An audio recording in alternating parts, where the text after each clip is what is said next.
my watch. 1 minute. Yeah, and then she told me that one too is 6, right? That one's a 6-minute one, right? But we don't have anybody 6 minutes in.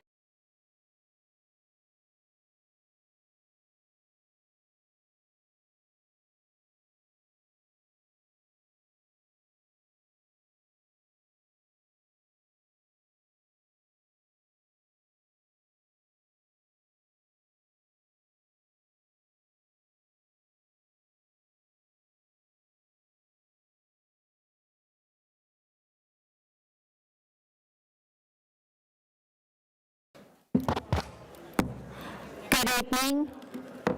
I'd like to call to order our board meeting for May 31st, Tuesday, our school board meeting at 5:30 p.m. Tonight, Member Kraus has the invocation and the pledge. Thank you. I was going to share a poem, and after I read it, it was sort of sad, so I changed poems.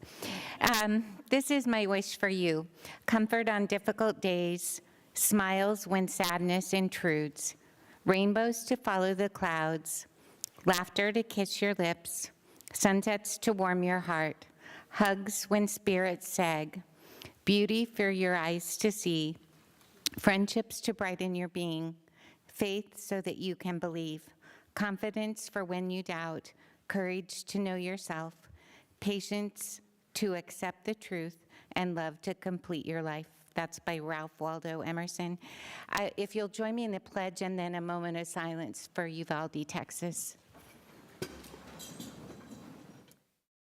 I Pledge allegiance to the flag of the United States of America and to the republic for which it stands, one nation, under God, indivisible, with liberty and justice for all. Thank you, Member Kraus. Now, I'm sorry. Okay, Silence. thank you.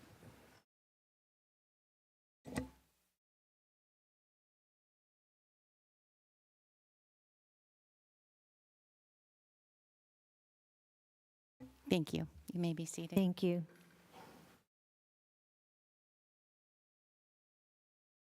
That was beautiful. And for so many out there, I know we appreciate you being here, and remembering all the families that have lost their loved ones in the horrific incident. Please keep them in your prayers. I'm going to go ahead and read their civility statement. As this meeting commences, please be advised that it is unlawful for any person to knowingly disrupt or interfere with the administration or functions of any school board or activity on school board property. It is the expectation that every person present or who enters this assembly will conduct themselves with civility, courtesy, and restraint. This meeting will be conducted in pursuant to the district policies and procedures as they relate to the order and decorum.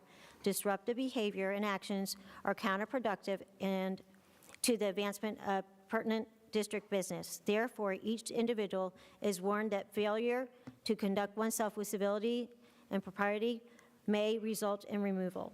We thank you in advance for everyone's adherence and cooperation. Thank you so much. Let record reflect that Member Allman, Member Caldron, and Member Kraus, and Superintendent Beeman, as well as School Board Clerk Jill Moramis, and our School Board Attorney, Ms. Cole Palmer is here as well. And Chair Pennick is not here tonight as she had a family obligation to attend to. Clerk Moramis, do we have any acknowledgement forms? No, ma'am. Thank you so much. Superintendent Beeman, do you have any agenda modifications? Yes, I do. Based on the conversation from our workshop, I would like to pull item 6C, proclamation, and also pull item 6T, grounds view landscape. Thank you. All right, roll call order for tonight. Member Caldron, Kraus, Allman, and then me. And Member Kraus, Member Caldron, do you have any modifications? No Agenda modifications, Madam Chair, thank you. Thank you. All right, I'd like to pull for separate consideration item 6, personnel recs. all right. Personal recs, item 6. 60, thank you. D, thank you. Member Kraus? I have no modifications, thank you. All right, thank you. 6. D. Can I have a motion to approve the agenda outlined? So moved. Second? All right. Any discussion? All in favor? Say aye. All opposed? Motion passes unanimously. All right, Superintendent, we have any recognitions for tonight? We do. We'll get started with our Veteran of the Month by Lake Howell High School. Awesome.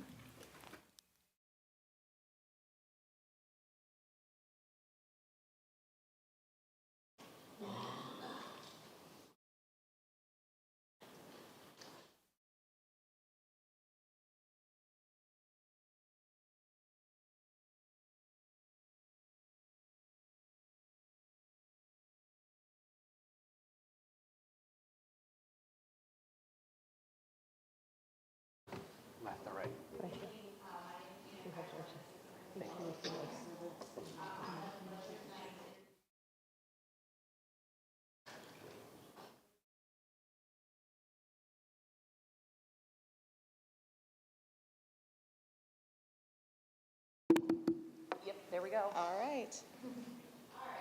Good evening, everyone. My name is Mia Kaiser. I'm one of the assistant principals at Powell High School. I have the pleasure tonight to introduce to you Master Sergeant Jorge Isaac Ulloa. He is a native of New York, Long Island. Upon graduating from high school, he enlisted in the Marine Corps in August of 1999 and graduated from MCRD Parris Island in South Carolina. Throughout his 20 years of service, Master Ulloa was assigned to various elements of the Marine Air Guard Task Force. His tours of duty include Marine Corps Base in Okinawa, Japan, 8th and I Marine Barracks in Washington, D.C., Office of the Secretary of Defense at the Pentagon, Marine Forces Reserve in New Orleans, Louisiana, 6th Motor Transport Battalion in Orlando, Florida, Marine Aircraft Group 49 at Joint Base McGuire-Dix Lakehurst in New Jersey, Marine Corps Logistics Base in Albany, Georgia, and African Command in Germany. Additionally, Master Sergeant served on combat tours to support the global war on terrorism in Iraq and Dubaji. His personal awards include Defense Service Medal, Navy and Marine Corps Commendation Medal with 1 Gold Star, Joint Service Achievement Medal, Navy and Marine Corps Achievement Medal with 1 Gold Star. In August of 2020, Master Sergeant became the lead instructor of the Navy JROTC program at Lake Howell High School. Soon after, he also became an adjunct professor for Embry-Riddle Aeronautical University.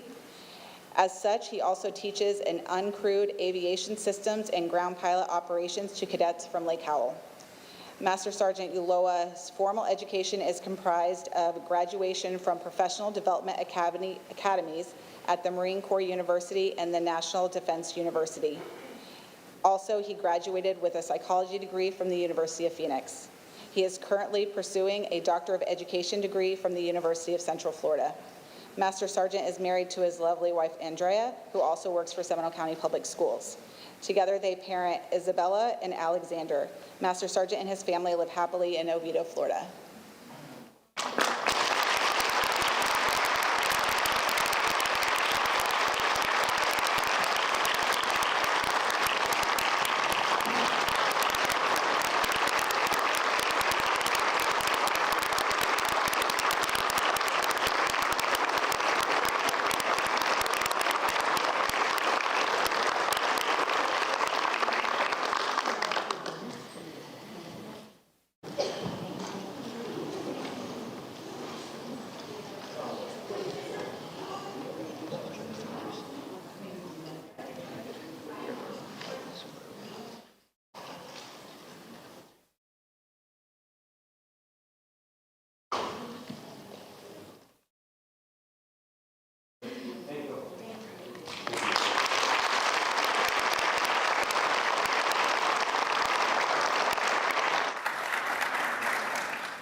Okay, board members and Superintendent Beeman, Elementary Education is honoring our Crystal Lake Elementary hero. That's teacher Leanne Briatico and her very special student, Jackson Morehouse. Jackson's mom, Sherry Morehouse, is here to recognize Miss Briatico.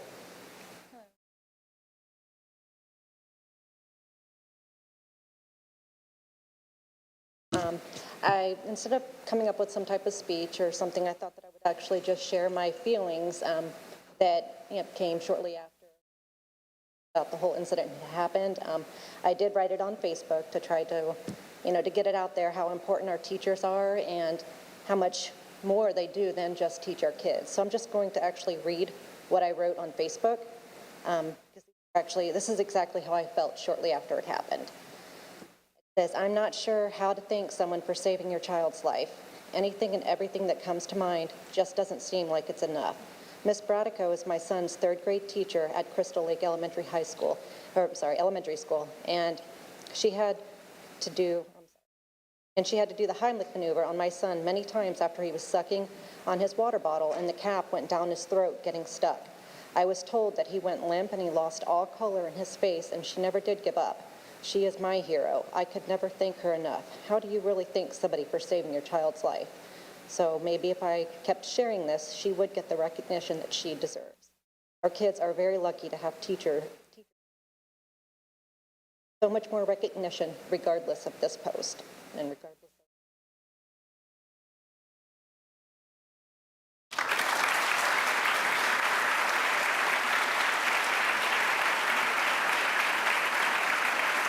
Let's welcome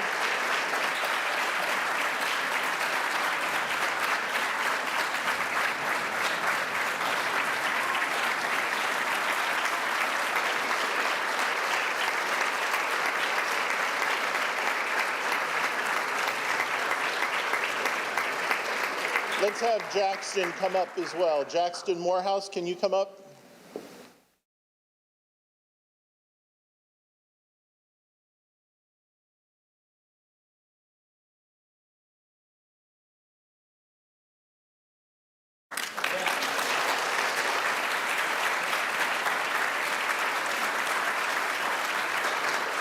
Attending tonight from the Briatico family are daughters Catherine and Belle Briatico, future son-in-law Rudy Williams. Attending from the Morehouse family are Jackson's parents, Sherry and Walter Morehouse, siblings Lena and Addison Morehouse, and grandmother Donna Cook. Also attending is Crystal Lake Elementary Principal Rick Carver and Assistant Principal Myra Torres. If any of those people can come down and join the picture. Got some coming here.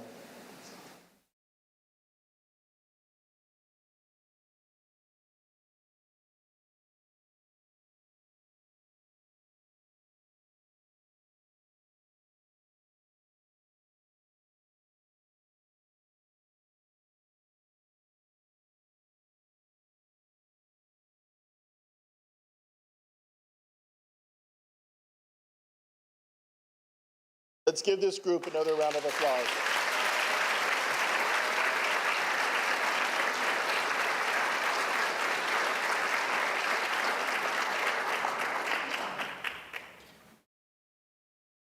Good evening, Vice Chair, School Board members, and Superintendent Beeman. Tonight we celebrate our 2022 Seminole County Dividends of the Year. SCPS is thankful for the commitment that all 23,000 volunteers made this year, with over 600,000 hours of volunteer service time given to our students, staff, and schools. Tonight we celebrate the best of the best, our district's youth, adult, and senior volunteers. Each of them will receive a Golden Apple Trophy, the Jefferson Award, which is the highest honor a civil servant can receive for volunteer service, and a gift basket from our partners in education at Addition Financial. So let's start this celebration with the 2022 Youth Dividend of the Year from Hagerty High School, but volunteering at Walker Elementary, Ms. Abigail Neal.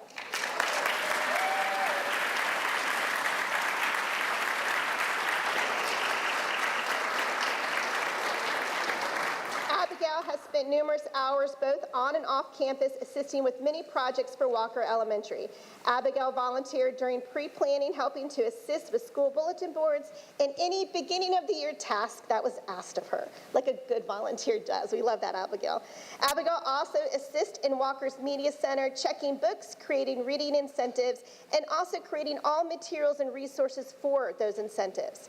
She also takes time outside of school hours to still support Walker by assembling fundraising opportunities, sorting hundreds of items for Walker's Candygram program. SCPS is extremely grateful for Abigail, and I want to brag a little bit. She did all of this while maintaining a 4.23 GPA at Haggerty High School.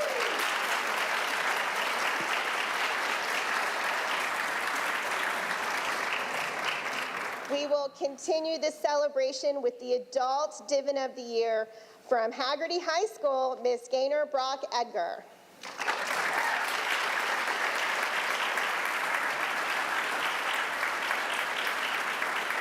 I want to start first by saying Gaynor will also be receiving this special award for having 8,000 hours of volunteer service with this school district. She is the PTSA president from Haggerty High School and has led Haggerty to many amazing things this year and for many years. She has helped to facilitate committees who've made huge impacts on Haggerty's campus. She helps with the food pantry, organizing food baskets for families. She organizes Haggerty's Angel Tree, providing Christmas for families. She has created a PTSA chair position for the Husky Boutique program, a fully stocked formal wear boutique for students and faculty to come and shop for new and gently used items at no cost. She has led PTSA in partnering with Haggerty's community to bring awareness to diversity inclusion, helped facilitate mental health seminars for the Haggerty community. While these projects represent the work of many of Haggerty's amazing volunteers and community members, it's Gaynor's leadership that has made this and everything successful, anything in her hands. She is truly an advocate for SCPS's children, and we thank her for her service.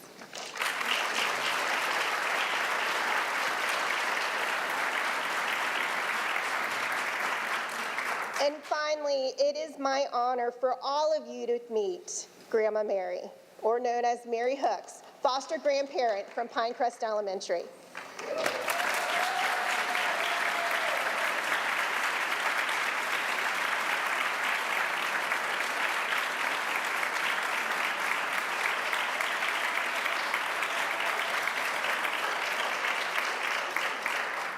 Grandma Mary has devoted time to students at Pinecrest since 2010. While she is supposed to work with a core group of students, Grandma Mary is known because she has enough love to go around for all students at Pinecrest. You can often spot her sitting with class during direct instruction, offering additional support to individual students, playing math and literacy games with small groups, and always sharing words of encouragement. Hugs for everybody, you don't even have to ask. Grandma Mary's devotion to the students of Pinecrest is evident each and every day for the past 12 years. She is the heart of Pinecrest, and we say congratulations to Grandma Mary, the Senior Dividend of the Year.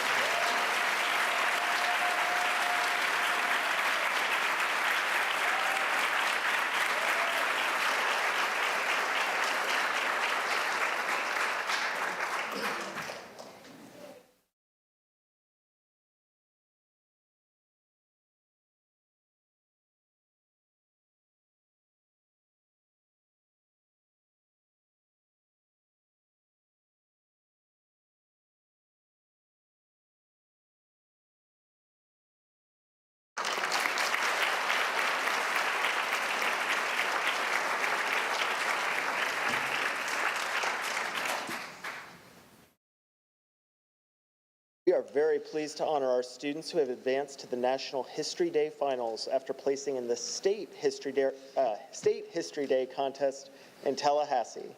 This year's History Day theme was Debate and Diplomacy in History, and these students did an excellent job in exploring this exciting and relevant premise. So first, from Markham Woods Middle School, we would like to celebrate and recognize Fiona DeCutis and Abby Bennett and their teacher and sponsor, Deborah Childers.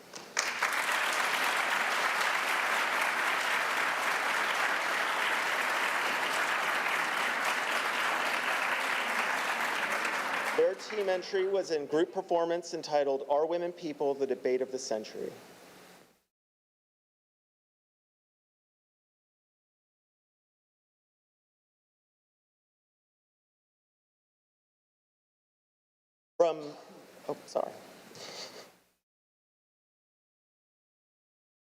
From Seminole High School, we would like to celebrate and recognize our advancing student, Lucy Guo, in the individual documentary category.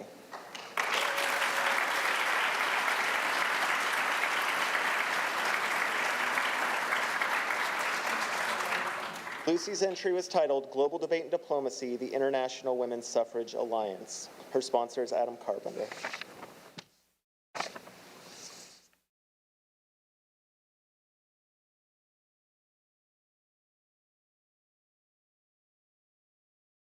Seminole County Public Schools has once again been ranked #1 in the state in STEM career preparation.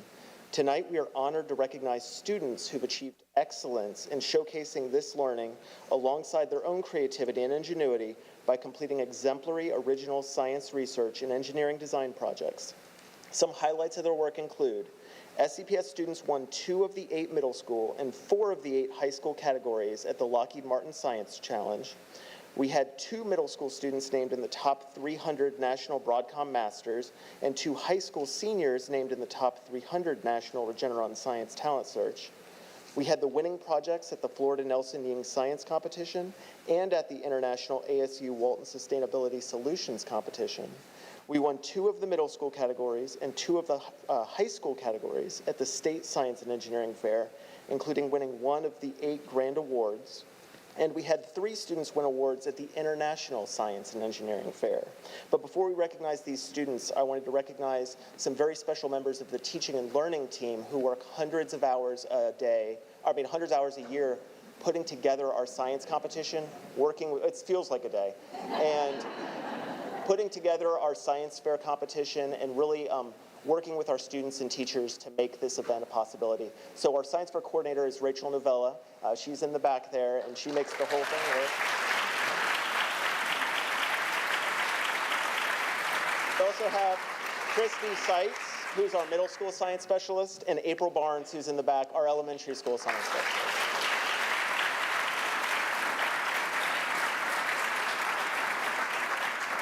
And now we'll get started with our middle school awards. First is Allison Alford from Indian Trails Middle School.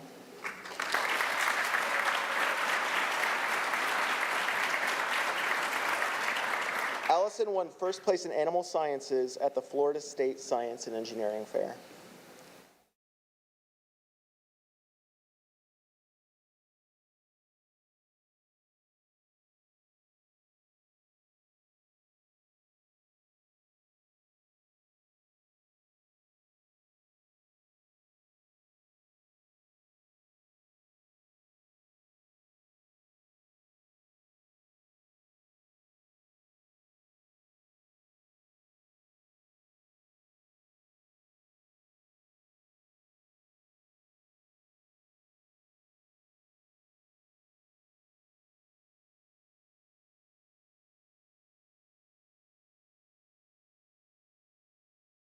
Next we have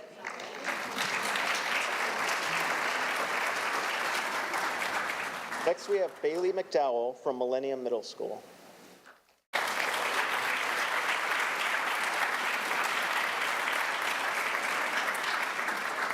Bailey won first place in mathematics and computational sciences at the Orlando Science Center's Lockheed Martin Science Challenge.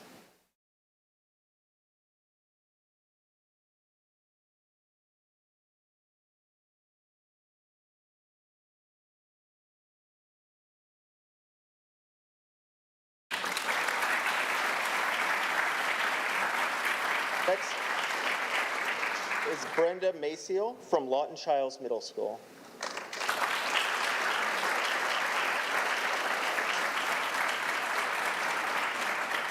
Brenda won first place in the physics and astronomy category at the Orlando Science Center Lockheed Martin Science Challenge.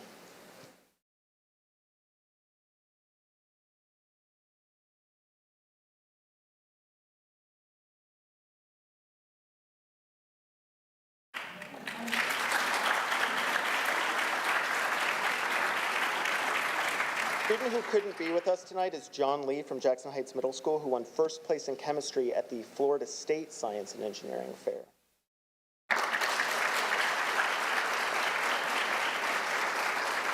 From Sanford Middle School and moving to Winter Springs High School is Arvid Vaidyanathan, who is named to the top 300 in the National Middle School Broadcom Masters.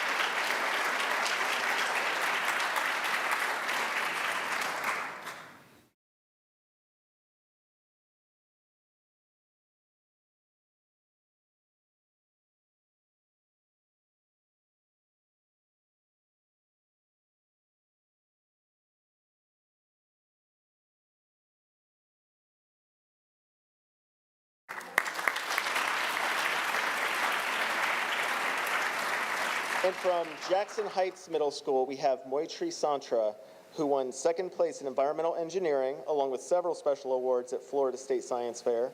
It was named to the top 300 in the middle school national competition, Broadcom Masters, and was named top 10 in the national 3M Young Scientist competition.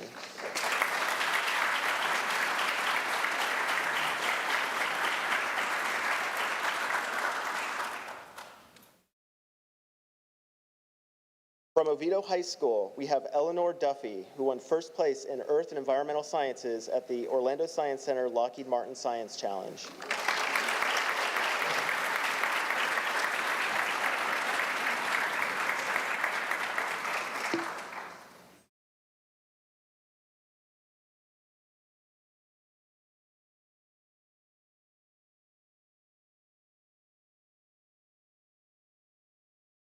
From Winter Springs High School, we have Varsha Naga, named top 300 nationally among high school seniors in the Regeneron Science Talent Search.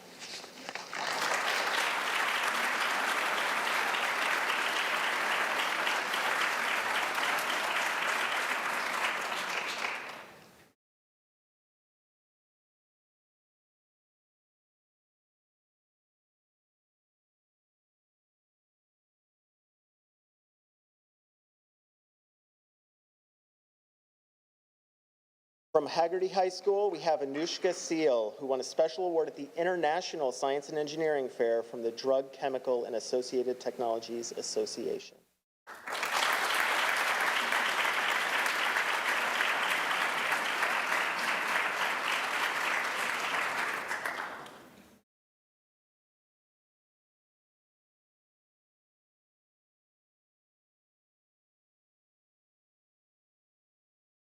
From Oviedo High School, Ella Pilasek could not be with us tonight, but she won second place in animal sciences at the state fair and was selected for a scholarship to attend the Florida Youth Institute at the University of Florida this summer, and she won first place in the statewide Nelson Ying Science Competition.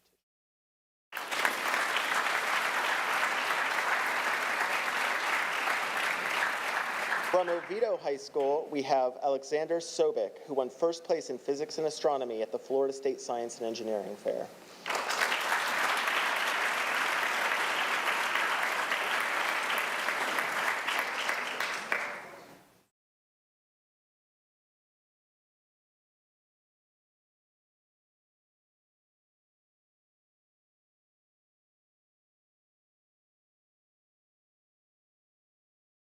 From Oviedo High School, we have Kira Henricks, who won first place in chemistry at the Orlando Science Center Lockheed Martin Science Challenge, was named one of 5 finalists statewide in the Nelson Ying Science Competition, and at the International Science and Engineering Fair, won second place in the world in chemistry, a special award from the U.S. Patent and Trademark Office, and a full tuition scholarship to the Florida Institute of Technology.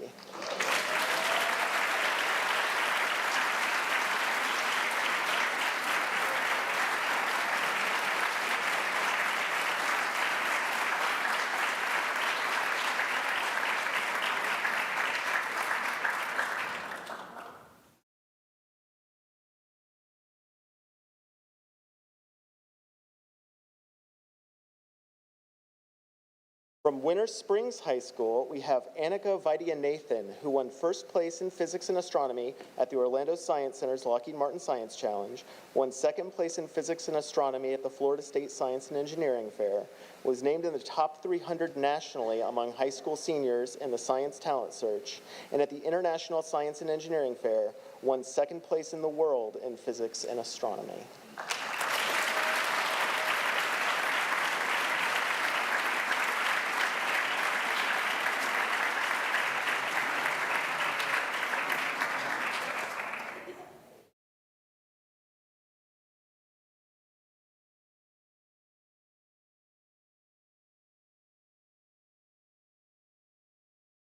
And last but certainly not least, you're going to have to bear with me on this list of accomplishments.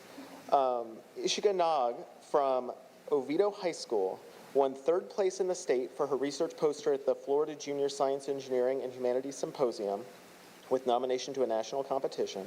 She won 1st place in environmental engineering at the Lockheed Martin Science Challenge, won an interdisciplinary research award at the National Student Research Conference, won 1st place for the Sustainable Earth Innovation Award at the International ASU Walton Sustainability Science Fair, won 1st place in environmental engineering at the Florida State Science and Engineering Fair, along with several special awards, and was selected as one of only 8 students statewide for a Best in Fair Grand Award, and has had her research accepted for publication in 2 professional peer-reviewed journals, the Columbia Junior Science Journal and PLOS One.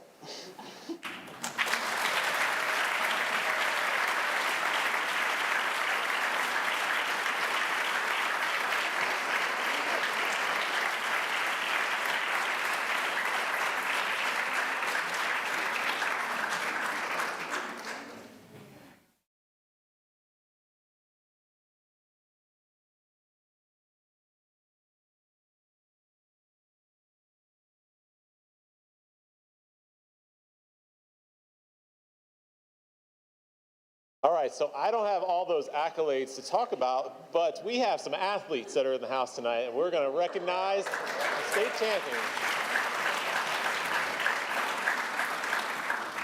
Tonight we are going to recognize our state champions and runners-up. Can you hear me? I think I'm loud enough, but runners-up from the FHSAA Spring Sports, and we're going to kick this thing off tonight with Winter Springs High School.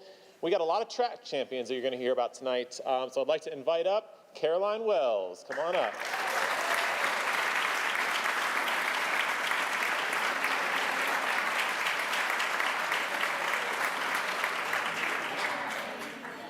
This is a name that you've heard several times, and we're very proud of Caroline. She once again, and I say once again, captured the 1,600 meter and 3,200 meter state championships earlier this month in Gainesville. She's now on her way to Stanford University, and yeah.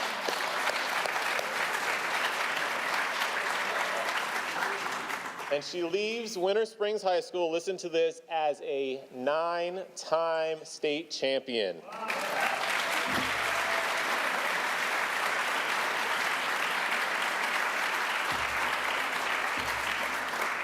She's the most decorated athlete in school history. And also here tonight, I'd like to welcome Principal of Winter Springs High School, Mr. Pete Gaffney, and the track coach, Shawanda Williams.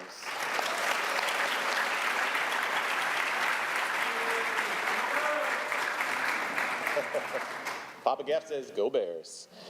All right, so next up from Hagerty High School, we've got 2 individual athletes. I'd like to first bring up Braden Seymour.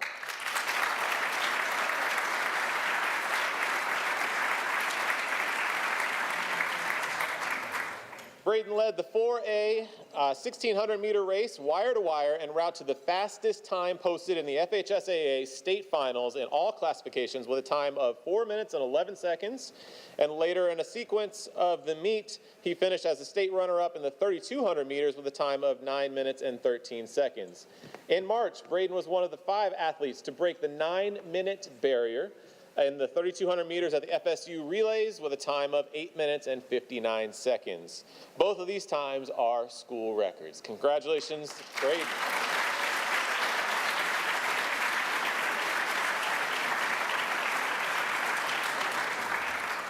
I'd like to bring up also from Hagerty High School, Miguel Pantoñas.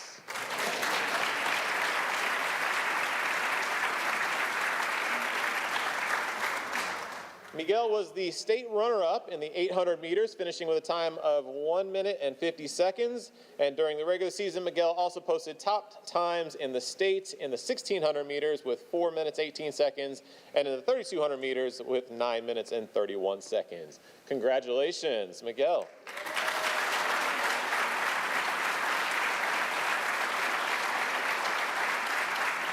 And joining them back in the back is coach from Hagerty High School and athletic director, Mr. Jay Getty, and principal, Mr. Rob Frasca.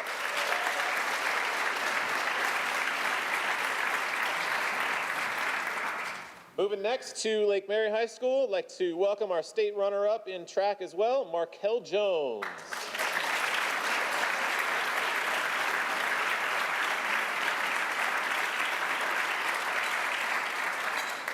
So Markel was the state runner-up in both the 110-meter hurdles and the 300-meter hurdles. And what makes his accomplishments so unique and outstanding is that this was only the 6th time that he ever ran the 100 hurdles in his life.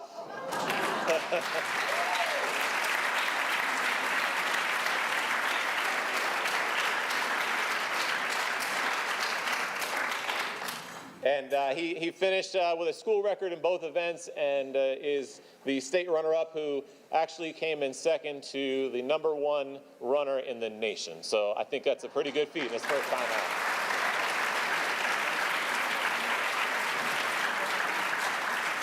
And I believe I saw Dr. Reynolds here as well over there, the principal of Lake Mary High School, athletic director Rick Wires, and his coach Ryan Lowe. Congratulations, guys.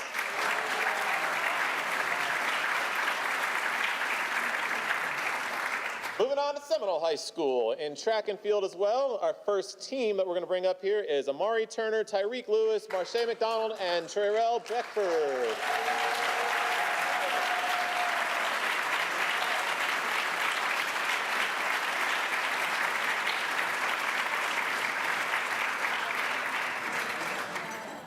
All right, Amari, Tyreek, Marche, and Trerell once again captured the 4x100 state championship earlier this month in Gainesville. With a record-breaking time of 40.57 seconds, the athletes sprinted their way to a new school record and a gold medal. All athletes are going to be returning as Amari, Tyreek, and Marche are juniors, and Trerell is a freshman.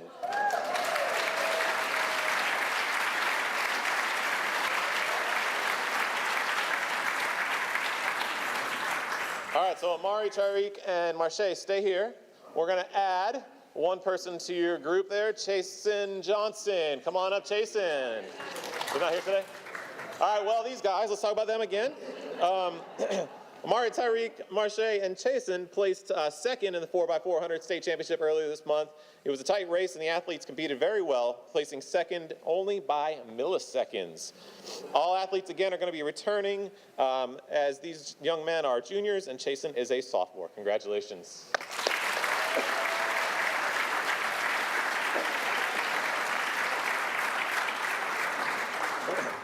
And Amari, which one? There we go.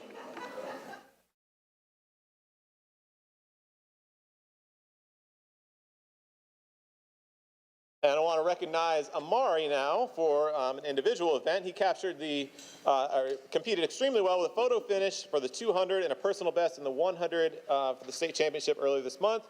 Amari runs multiple events and continues to uplift his teammates and crush his previous records. He will be returning as a junior. And as you see, we have up here tonight the principal from Seminole High School, Dr. Rodriguez, the track coach, Mr. Ken Brahman. Is he able to make it tonight?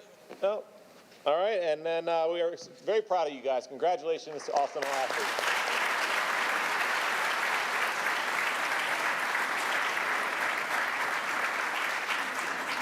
And our final school to recognize is Lake Brantley High School. And first, I want to recognize our two individuals that weren't able to make it tonight, or two groups, I should say.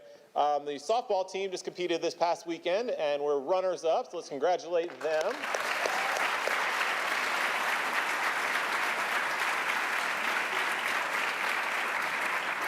They actually previously had their banquet scheduled for tonight, so they weren't able to make it out here this evening, but did a great job all season, dominating on the diamond and just doing outstanding work, and came up just short in the state championship game this past weekend. But congratulations to Lake Brantley High School. Also, not able to make it tonight is Relant Ramirez, who placed second in the state in the 200-meter adaptive event with a time of 25.75. But I do want to recognize one student that I believe is here, Michael Harris. Come on up, Michael Harris.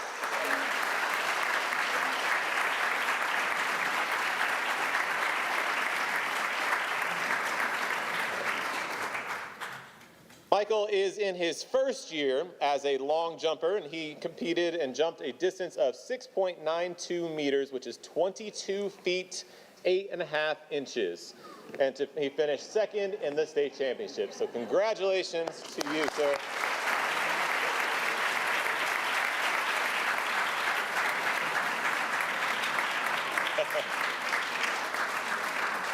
High fives all around. And joining him tonight is the athletic director from Lake Brantley High School, Melissa Dallenbach. I know she's somewhere back in the back. Hi. And then I think and Coach Burgos, thank you for coaching him for the last 3 years. Congratulations to all athletes.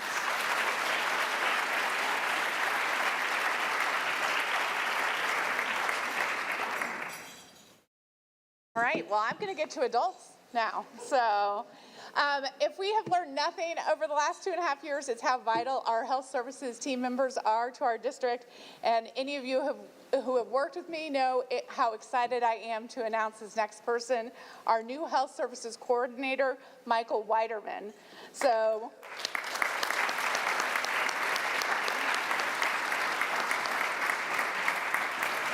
Michael is a proud product of Seminole County Public Schools, a graduate of Lake Mary High School. He comes to us having earned his bachelor's degree in nursing from the University of Central Florida, go Knights. He has spent the last 6 years of his career at Nemours in Orlando in the cardiac intensive care unit, working with pediatric patients, and also has his critical care registered nurse certification as well. He is joined tonight by his mother, Carol, his father, Gary, his sister, Leslie, who is a teacher with us in Seminole County as well, and his grandmother, Jean. Please come up and join him as well.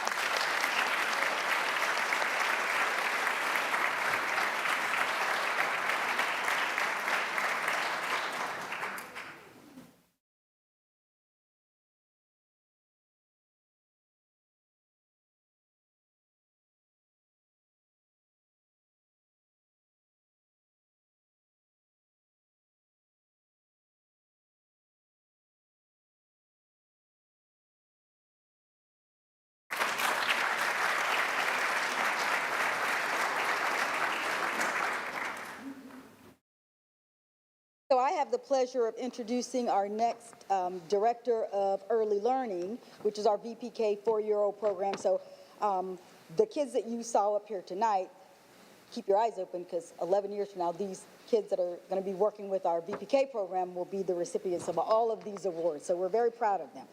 So tonight, I'd like to introduce the next Director of Early Learning, Mr. Brian Emmons. Mr. Emmons, come on up.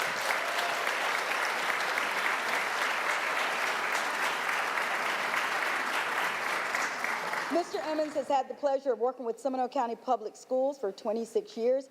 He began his career as a kindergarten teacher at Caroline Elementary School in 1996. After Caroline, he worked at Wicklow Elementary, and then he became the elementary coordinator for Extended Day, now known as Kids Zone and Beyond. Mr. Emmons then had the opportunity to be an assistant principal at Stenstrom Elementary, then moved on to Open Crystal Lake Elementary School as an AP, and then became the principal at Lawton Elementary School.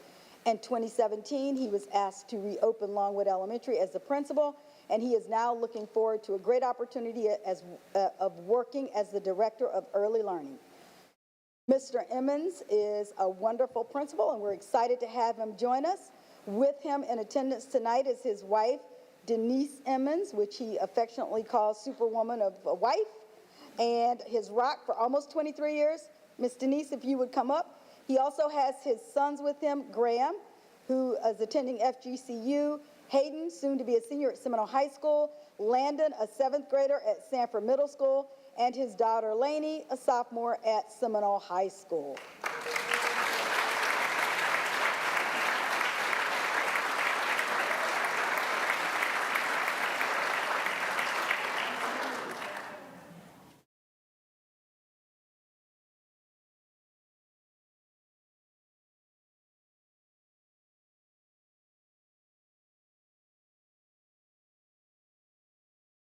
Congratulations, Mr. Emmons.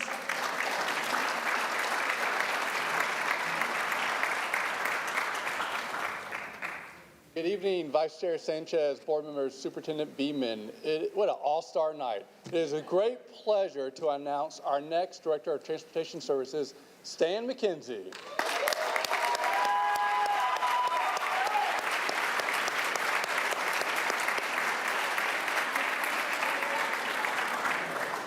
Stan is a proud member of the Seminole High School graduating class of 1988. He has worked in the transportation field for over 27 years. Stan joined the SCPS team as a school bus driver in 2000. He has served as vice president of the Seminole County School Bus Drivers Association and has represented bus drivers across Florida and the United States. During his career here at SCPS, Dan has also served our transportation team and district in roles as area manager, manager of operations and support, and assistant director. Stan received his bachelor's degree in business from the University of Phoenix and is currently working on his master's degree in public administration. And his wonderful family tonight, his wife Cheryl, his daughter Tanea, and his son just arrived, so I did not get his name. Bryce, come on down.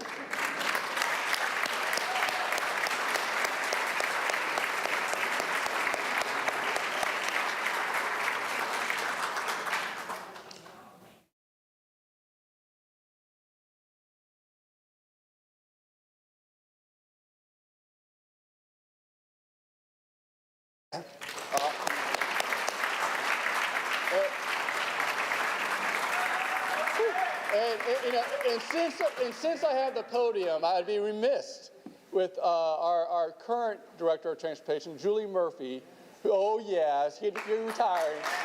Really.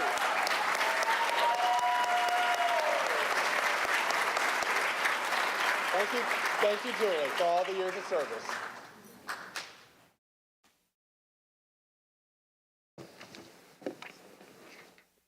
Good evening, board members, Superintendent Beeman. I'm pleased to introduce you to Brandy Grobuck. Brandy is your new Director of Finance in the Finance and Budget Department. Brandy is a certified public accountant with 8 years of audit experience who worked with a national CPA firm. Brandy served as an auditor to 5 school districts and provided financial reporting preparation services for 3 Florida school districts. Brandy attended the University of Florida, graduate with a bachelor's in accounting, master's in information systems, and a minor in audit. Let's welcome Brandy.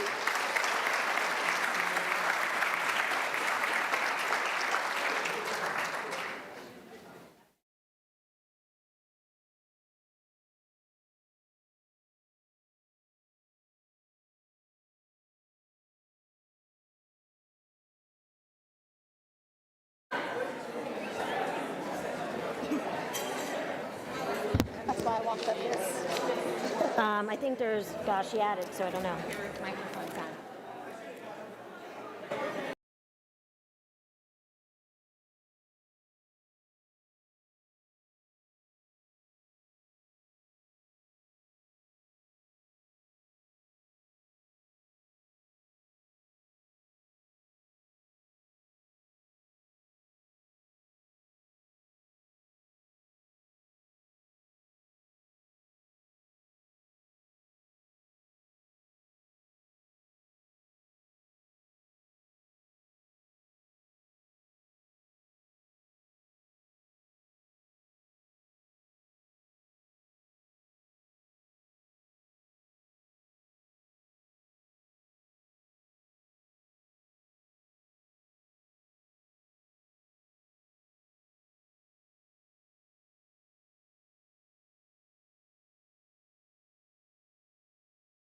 Wait 1 second while some of the folks leave. For the ones leaving, have a great summer. Please stay safe and enjoy your summer.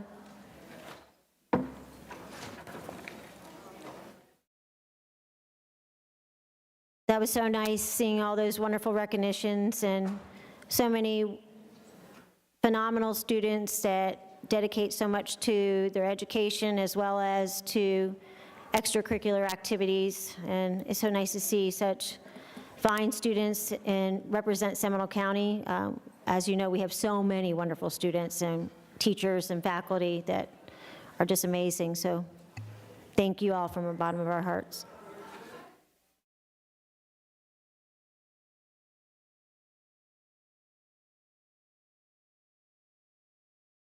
Yes, I'm ready for that. For our Focused on Student Achievement, Ms. Borowski will get us started on the Florida Department of Education Family Portal. Thank you. Good evening, school board members and Superintendent Beeman. Tonight's Focus on Student Achievements presentation will be on the upcoming release of the Florida Department of Education's Family Portal for statewide assessments. Assessment and Accountability District Administrator Daphne Zonka-Turner and Information Services Application Support and Data Privacy Manager Josh Henn will be collaborating on the release of the portal to our families within Seminole County this summer. My name is Sarah Borowski, and I am the coordinator presenting of the Assessment Accountability Team, presenting in the absence of Daphne Zonka-Turner this evening. Starting later this summer, families will have access to their individual students' assessment results through a secure portal produced and supported by the Department of Education. Josh and I will be providing a walkthrough of the new portal and its features in just a few minutes. The portal's homepage will display student assessment results from the Florida Standard Assessments, including ELA, reading and writing, math, science, and end-of-course exams that students participated in throughout the year. The Department of Education has indicated that the portal will be updated within 30 days of the initial release of scores to the district. For example, grade 3 reading and grade 10 ELA retake and Algebra 1 retake results will be available on this new family portal in mid-June, and the other FSA assessments administered this past spring will be released in late July. Note that the student scores will still be uploaded and viewable in Skyward's Family and Student Access as they are released to the district. Some benefits of the Florida Department of Education's Family Portal is that families will have the ability to access the students' results on demand and in one centralized location. Families will also be able to download a PDF of their student score report as needed. Finally, as the new FAST assessments are administered in the upcoming school year, families will have access to the results throughout the year.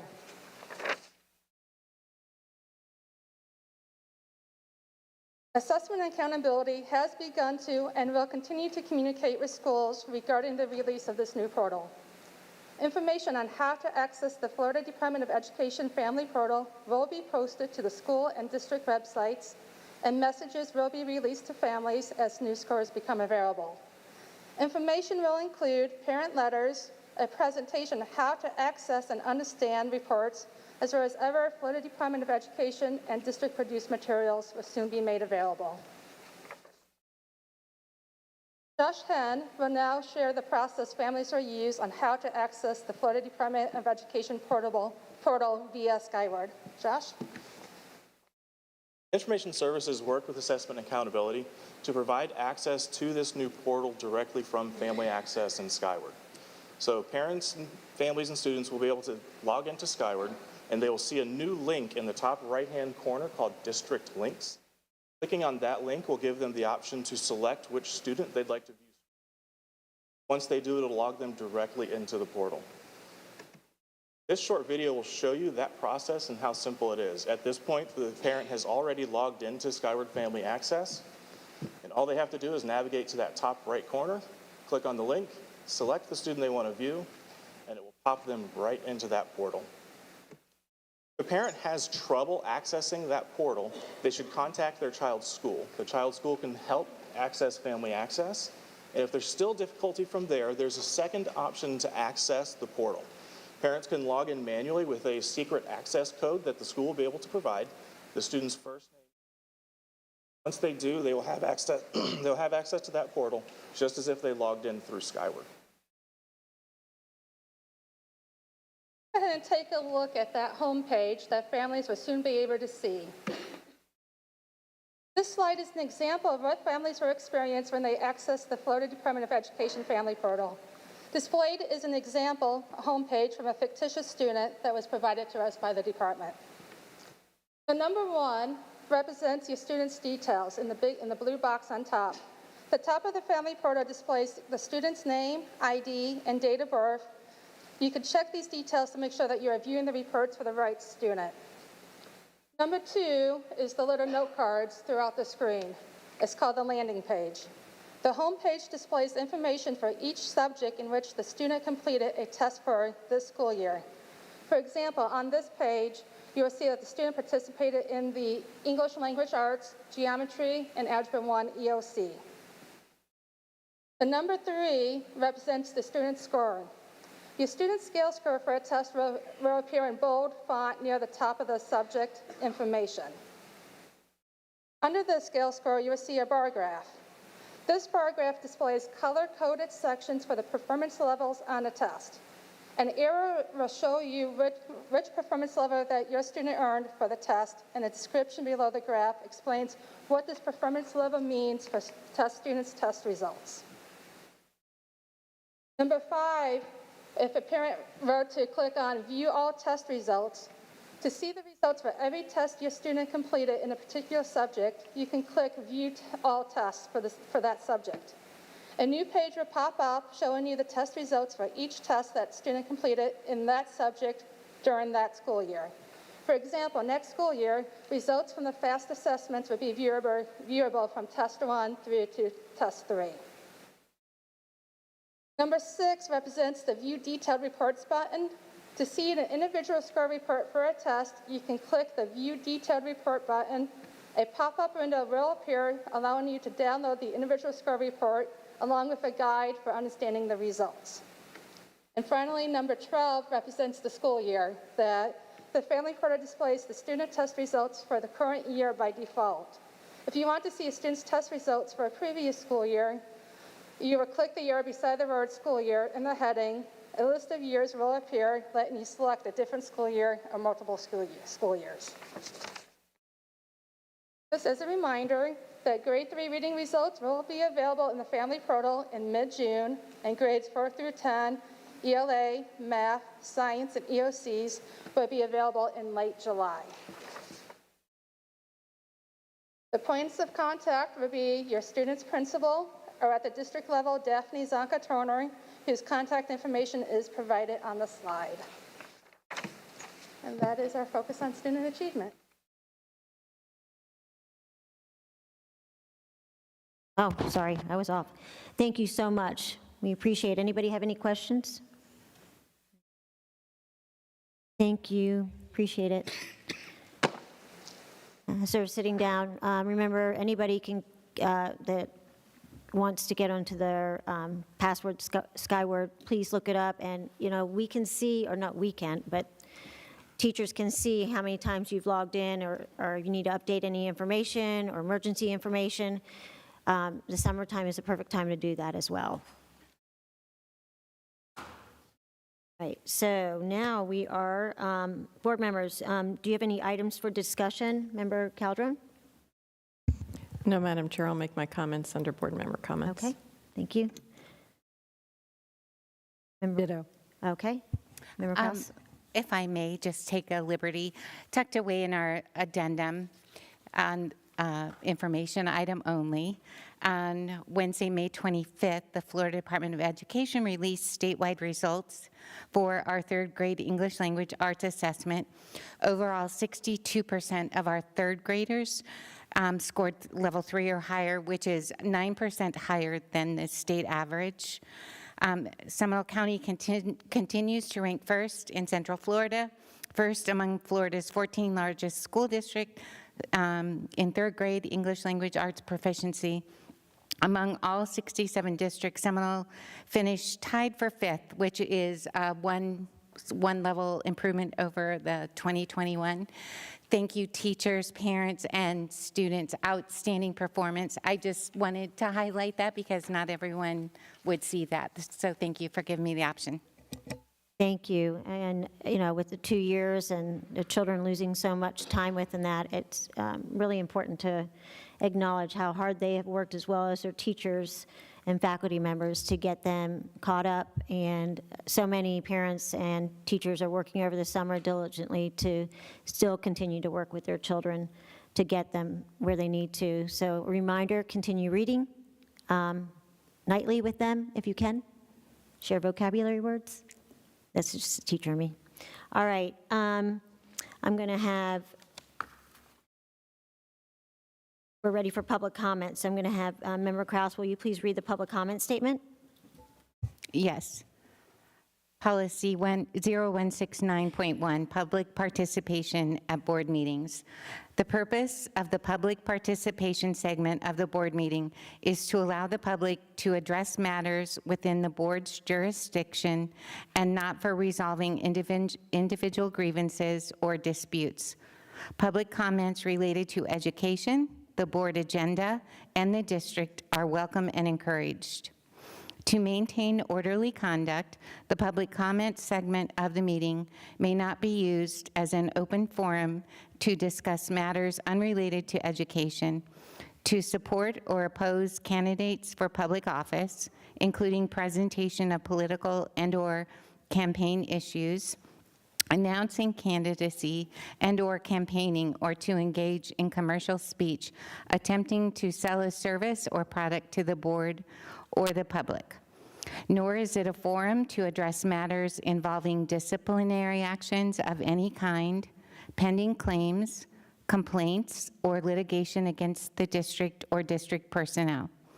Also, public comment is not a forum to engage in personal attacks against school system employees or board members. Statements made by a member of the public shall be limited to 3 minutes duration. One designated group representative speaking on a proposition before the board will have a maximum of 6 minutes. No speaker may yield his or her time to any other person. Substitutions of speakers will not be allowed except in the exceptional circumstances as determined by the presiding officer. Speakers shall direct their comments only to the board and may not address the audience or other speakers. This policy does not prohibit the board from maintaining orderly conduct or proper decorum in a public meeting. Thank you. Thank you. Member Kraus has provided a clear statement of the requirements for civility and decorum during school board meetings pursuant to Board Policy 169.1. I would like to reiterate that public comment segment of the meeting is not a forum to engage in personal attacks, heckling, abusive comments, or verbal outbursts in disruption of conducting an orderly meeting. Remarks must relate to business of the district. Should a speaker persist in conduct in violation of board policy, the microphone will be turned off and the speaker will be instructed to step away from the podium. Everyone in the assembly is warned that failure to conduct oneself as stated may be removed. Thank you. And Ms. Cole-Palmer, can you please state, since one of the items has been pulled off the agenda, that if it's not an agenda item, that is 3 minutes, am I correct? Yes, Madam Chair. I believe you're referencing item number 6C. Yes. That item was pulled, as well as item number 6T. Those two items are no longer part of the agenda and therefore are not a part of the proposition before the board to be heard on. Okay, thank you. So they still can speak on it if they want to for 3 minutes, so. 3 minutes, yes. Correct. Thank you. All right, the first one, Don Ballou.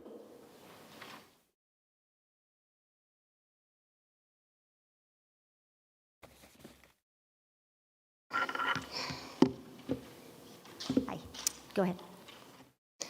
Last week, we received another horrifying reminder that we must do more to protect our children, our teachers, and our community from gun violence. It's too late for those irreplaceable lives at Robb Elementary in Texas. It's too late for the gun suicide that we experienced in our own schools a few years ago. It's too late for the young mother in our community whose child shot her with an unsecured weapon during the pandemic. It's too late for the high school student who was shot in his neighborhood this year. As a community and as a nation, we have failed these people who have been killed and the survivors who mourn them. Gun violence is a public health crisis, but what happens next is up to us. It's up to each of us to do our part. I know that there are many layers of school security in place. Don't be distracted by misguided calls for more guns in our schools. Every piece of data we have indicates that more guns increase the risk of gun injury and death. And you already have a comprehensive security plan in place. Today, I'm here to remind you what's missing, to remind you what each of you can do to prevent guns ever reaching our campuses in the first place. In this community, you are the leaders of our public education system, and we depend on you for safety information. Just this week, the district sent out a water safety notice to prevent drowning. Where's the gun safety message? Gun violence is the #1 killer of children in this country. Millions of guns were sold during the pandemic. We know that the guns that come to our campuses often come from home, and we know that shooters often access them because they're unsecured. Parents need to know the risks of unsecured weapons. Parents and families need to know the benefits of secure gun storage. The Be Smart public safety education program is nonpartisan, free to distribute digitally, and ready to send out as soon as you approve it. For more than 3 years, you've known about this program, because I've been here to tell you, and others. Year after year, you've declined to do your part as educators with excuses and delays, and every delay risks more lives. You've gambled with the lives of our students and community for years by not doing your part to educate the public with this common sense safety message. This board can approve third-party materials if at least 3 of you have the courage to act. This community needs you to act now. No more delays. Do your part as educators to protect our lives. Educate the public about gun safety. Approve and distribute Be Smart before it's too late. Thank you. Order, please, so the next person can be heard. Order. Thank you. I know at our open work session, we talked about Be Smart. Where are we at with that right now? Captain Fortenberry and the Sheriff's Department are working together on a Seminole County Public School specific material that we will then be able to bring to you all for approval to be sent out. Great, thank you, appreciate that. Emily Everetts, and if I pronounce your name wrong, please accept my apologies. Did I say it right? Yeah. Okay. My name is Emily Everetts. I'm representing Seminole County Council PTA with a prepared statement from our board. As we begin summer vacation, we as parents, teachers, and community members are ending May with broken hearts. As PTA, we advocate for the safety and well-being of our students and staff, and the recent events in Texas and around the U.S. are a stark reminder of the world our children live in. Our children have grown up with code red drills, war, violence, and in many cases, bullying. These past few years, SCCPTA has been advocating for LGBTQ youth, staff, and families. We reached out to SCPS in hopes of creating a proclamation that simply showed acknowledgement. Acknowledging our diverse groups within our community actually makes us stronger. PTA believes schools should be safe, supportive, and respectful environment for all students. However, our LGBTQ students are more likely than their peers to be bullied, feel unsafe in school, and skip school due to safety concerns. Nationwide, 1 in 6 LGBTQ youth report being physically assaulted within the past year because of their real or perceived sexual orientation or gender identity. LGBTQ students are 2 to 4 times more likely to commit suicide than their non-LGBTQ peers. But we believe that every child deserves to go to school excited to learn without the fear of bullying, violence, or discrimination. When we respect differences yet acknowledge shared commonalities, we can and we will unify our community. At the work session earlier today, it was mentioned policies are needed to be looked at. We wholeheartedly agree. Using proper pronouns, affirmed names, and having a non-gender specific bathroom at schools would go a long way to moving us in the right direction to support our students and their needs. While we desperately need policy to protect and support these students, this doesn't mean that we can't acknowledge and affirm them right now. We saw the effect the prospect of a sticker covering the pride flag had on our students last month. Every time we ask for LGBTQ acknowledgement and are denied, it is essentially the same thing. We have LGBTQ students, families, and staff in our community, just like we have Black, Asian, Hispanic, exceptional education students, and many more. We have to show our students how to work together and support each other. We have to show them how to care and advocate for others. Our students last month came to support each other, and we as fellow advocates were so extremely proud of every single one of them. They expressed to everyone why leaving the yearbook as is was so important. Some identified as LGBTQ and some did not. They still chose to support because they knew it was the right thing to do. We are so proud of all of our students who spoke and shared why it was important. We truly hope we as adults can take the lesson and stop worrying about what others will think and do what is right. I'm finishing up, I apologize. We prepared 6 minutes, so it's like 10 seconds more, I apologize. We have to support each other, all of us. LGBTQ students, staff, and families should not be covered up, but acknowledged and celebrated because they are a part of our community, and we have a duty as leaders to protect all of our children, not just physically, but mentally and emotionally. Thank you. Thank you. Order, please. Order. Beth? Dan? Smith? Your turn. Thank you. Welcome.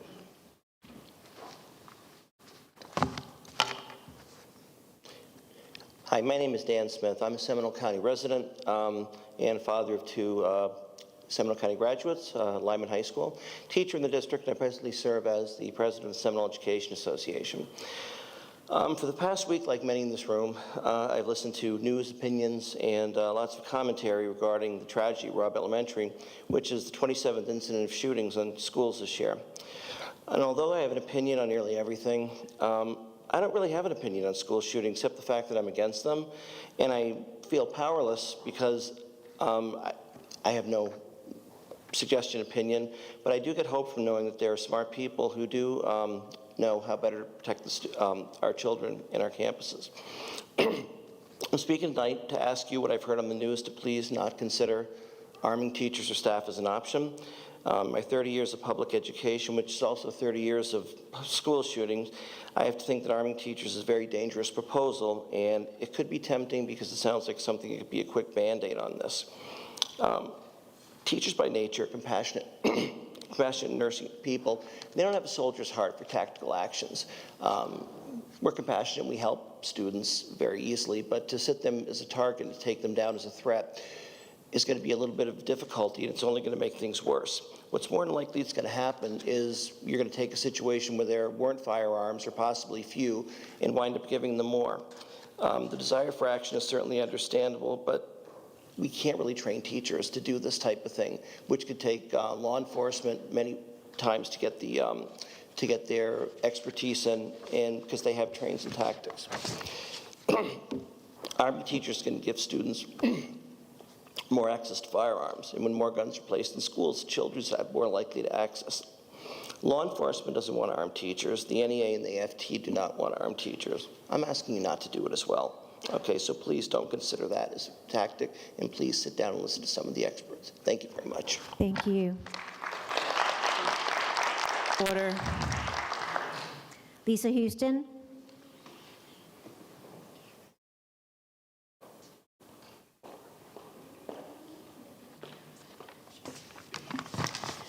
It is my understanding that the Seminole County schools currently follow the Florida State Constitution. By doing so, Seminole County schools already are equally inclusive of all students and staff. To therefore request a special proclamation is not only redundant, but it's also inappropriate as it further divides. It is my recommendation that Seminole County schools focus solely on their one special purpose, the very reason for their existence, and that's to provide a quality education. I think many of you might have forgotten what the definition of a school is. A school is an organization that provides instruction designed to provide learning. Seminole County schools have been a failure in this regard. Recently, the Florida School Scorecard published their stats in reading and math scores in various Florida counties in government schools. 63% of Seminole County third graders are reading at grade level. Only 60% are doing math at grade level. As the grades go up, it gets worse. In 8th grade, only 59% are reading at grade level, and only 23% are doing math at grade level. Now, when I was in school, this was considered an F grade. The The only thing that should be proclaimed, affirmed, or recognized in Seminole County schools is outstanding achievement that is based on merit, hard work, and excellence, not one's sexual orientation. Thank you. Order. Sabrina Order. Beta? Sabrina? How do I pronounce your last name? Baeta. Thank you.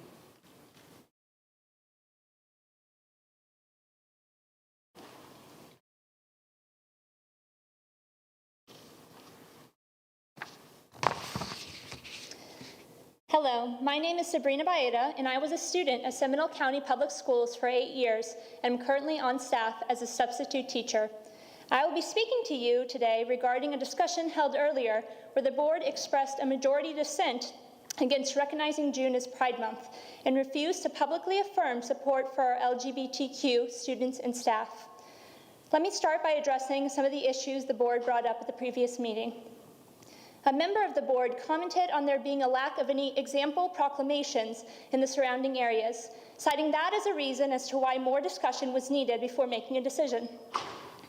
It turns out Orange County does have a proclamation, LGBTQ+ Pride and Pulse Remembers Month, which I'll be emailing to the board members after this meeting. Additionally, a concern was brought forth that the recognition of our LGBTQ community would lead to more bullying of that community. I fail to understand how positively affirming our LGBTQ students and staff will do this. However, shelving the proclamation for a year, and then when the item was finally placed on the agenda, claiming there were bigger issues at hand and insinuating discussion on such a proclamation was a waste of time does not send a clear signal that we in the community are valued nor remembered. It is startling and embarrassing that 8 years after the Pulse shooting that took 49 lives, Seminole County has refused to do even the bare minimum to recognize the LGBTQ community. You cannot claim to be for all students, but then turn your back when it comes time to prove it. We are not asking for programs, resources, or money. We are simply asking to be seen and not shunted away on the premise that our existence is too divisive. And though I know some of these board seats may be feeling pressure from outside groups, they should remember that the constituents they serve have spoken up, and that the role of authority they have in validating our existence or invalidating it will be remembered. To those who wanted to affirm our identities, please know we will remember that also. Thank you. Thank you. Order. Order, please. Baeta? Dominique?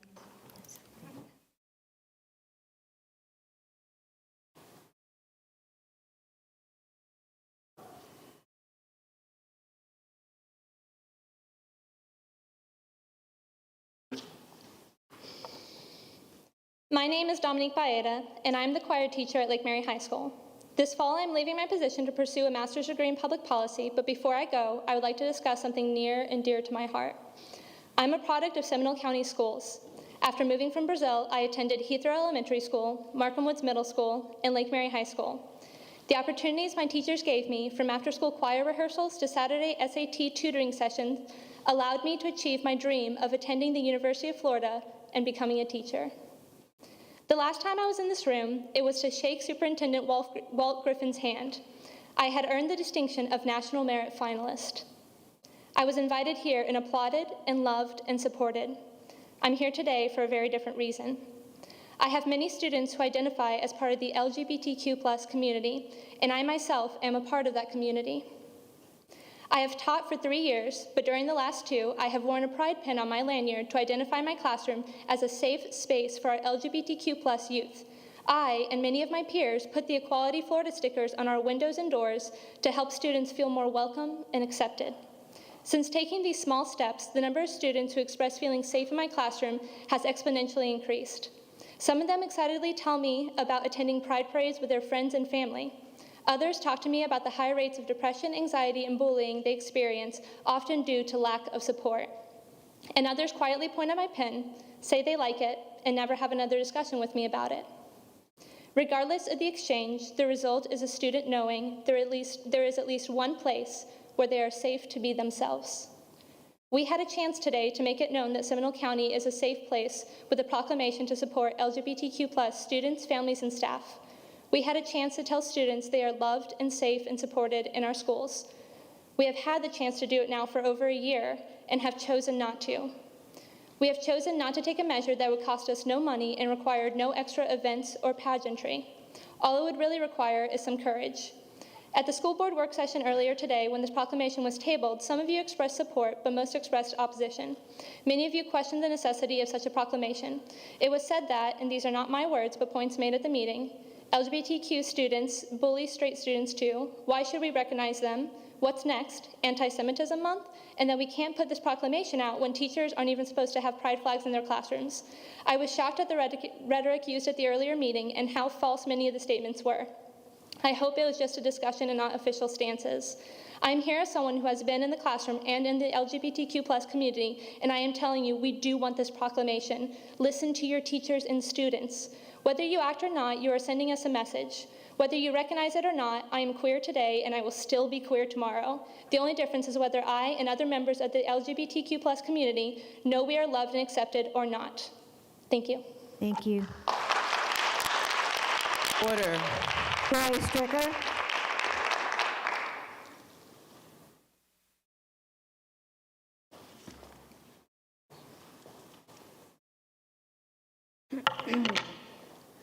My name is Joy Stricker. I live in Longwood. Rumor has it that you want to discontinue live streaming public comment. If you never did anything wrong, you should have nothing to be ashamed of, right? Are you afraid people will learn that we recently lost 5,000 students? Are you afraid people will learn that we recently lost hundreds of teachers? Are you afraid people will learn that we don't have enough substitute teachers to cover classes? Are you afraid people will learn that we lack adequate numbers of textbooks? Are you afraid people will learn about violence on campus? Are you afraid people will question last year's superintendent search procedures? Are you afraid people will discover the hidden agendas of your equity committee? Are you afraid people will learn that you hire employees for equity as opposed to excellence? Are you afraid people will learn how little our bus drivers are paid? Are you afraid people will learn how much money you waste on extra assistant superintendents? Are you afraid people will learn how you discriminate against unvaccinated teachers? Are you afraid people will learn how you discriminate against veteran teachers? Are you afraid people will learn how you ban parents from campus during the pandemic? Are you afraid people will learn about your mask mandates despite the lack of a state of emergency? Are you afraid people will learn how inadequate your special needs program is? Are you afraid people will learn about the recent Lyman High School yearbook fiasco? Bottom line, keep the word public and public comments. Run the school system like you used to so parents have nothing to complain about. Speaking of which, you need to stay in your lane when it comes to trying to raise other people's children. No CRT, no transgender ideology, and no Pride Month recognition. Our children need education, not indoctrination. You forget who are the parents in this room, and you forget who are the public servants. You forget who voted you in, and you forget who will vote you out. You forget who pays your salaries, and you forget who will sue you when you attempt to defy Florida's new parental rights and education law. Now that I have informed the entire world of this school board's shortcomings, you can allow public comment to be live streamed in the future. Thank you. Order. Order, please. Alessandra Monte. Did I say your name correctly?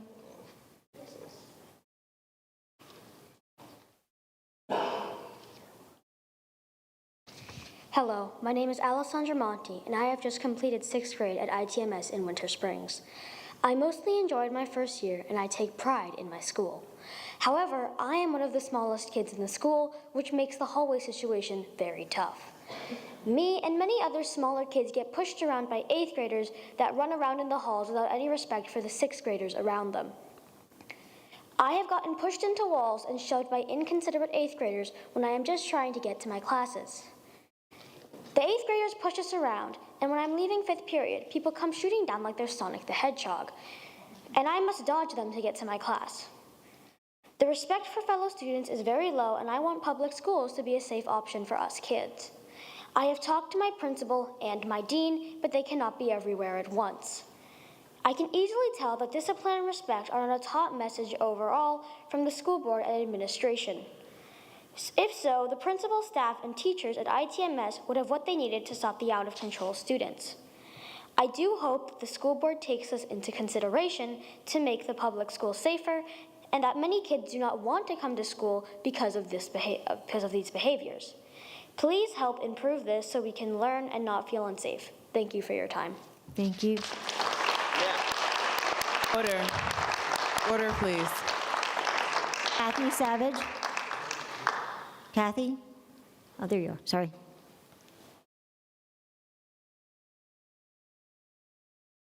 That's a hard act to follow. I know, she was My amazing. name is Kathy Savage, and I'm a teacher at Oviedo High School. In the 5 days immediately following the mass shooting at Robb Elementary School in Uvalde, another 8 mass shootings occurred, leaving 8 people dead and 45 people wounded.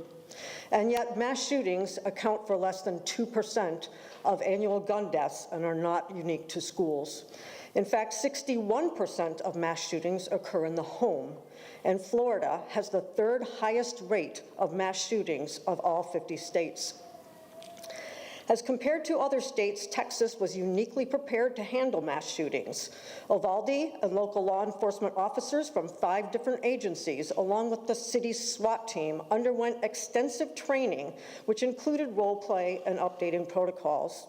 And yet 19 law enforcement officers with guns were not able to protect 19 children from one man with a gun. Guardians would have even less training than the law enforcement in Uvalde received. Guardians are not the answer. Preemptive action is required. So what can we do? Since we are in the business of public education, and our children cannot learn if they are dead, whether the shooting occurs at school or at home, one thing we can do seems simple and obvious, and that is education. An estimated 4.6 million American children live in a home where at least one gun is kept loaded and unlocked. And studies show that almost half of all parents with a weapon at home wrongly believe their children don't know where the gun is stored. 70% of school shooters obtained their gun from family or friends. And what studies have consistently shown is that safe storage of firearms prevents tragedies. We need to inform and educate our parents. Flyers, reminders, videos, workshops on safe practices for gun handling and storage are all cheap and doable forms of education that we can and should be offering our students, our parents, and our community. I urge you to put an educational outreach plan in place, and I urge you to start yesterday. Thank you. Kenneth Bentley?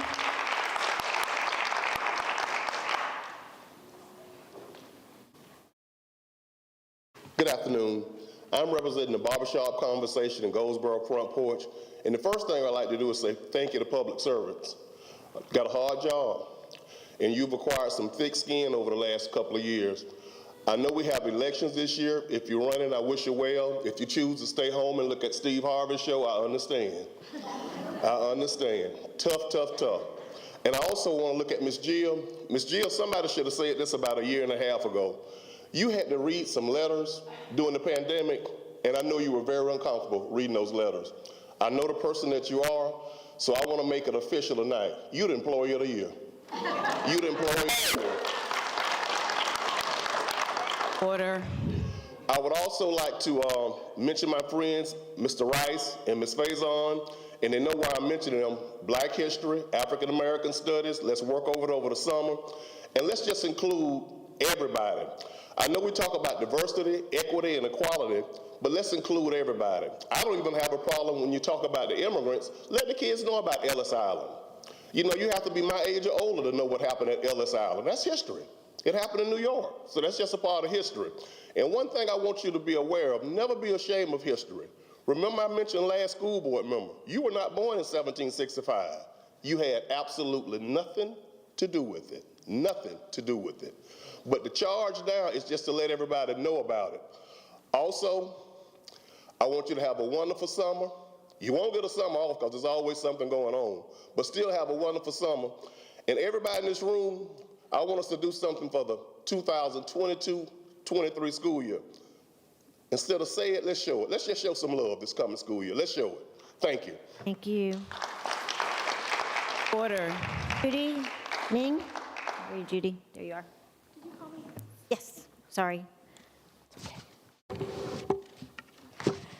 Good evening, board members and Superintendent Beeman. My name is Judy Ying, and I am Vice President of the Seminole Education Association and a teacher at Lake Howell High School. The party in charge in Tallahassee is the party of private education, religious schools, corporate-run charters. They want control of our school tax dollars. But the party of private education convinces they're brainwashed that this is school choice. Then we can have schools such as Tesla Middle School, ExxonMobil Magnet Academy, Pfizer High, or even Amazon Elementary. These corporations will be very generous with their donations to the party of private education. But to do this, they must get rid of veteran teachers. And they're doing it by taking away local control concerning salary, security, and working conditions. If they get us to quit, then the teachers' union will fall. This will be the end of public education. Some groups that are salivating to get your jobs may not even end up having a job. Public education cannot exist if educators do not have a seat at the table. And contrary to their opinion, to our adversary's opinion, it's not all about money. The teachers' union exists to further public education. That is it. We must have a seat at the table because we are the only ones who really know what goes on in the classrooms. And again, contrary to our adversary's popular belief, we care about children. Veteran educators want to spend their careers in public education. The new teachers coming in do not have that same loyalty. They may have no desire to spend more than a few years in the profession. Why should they?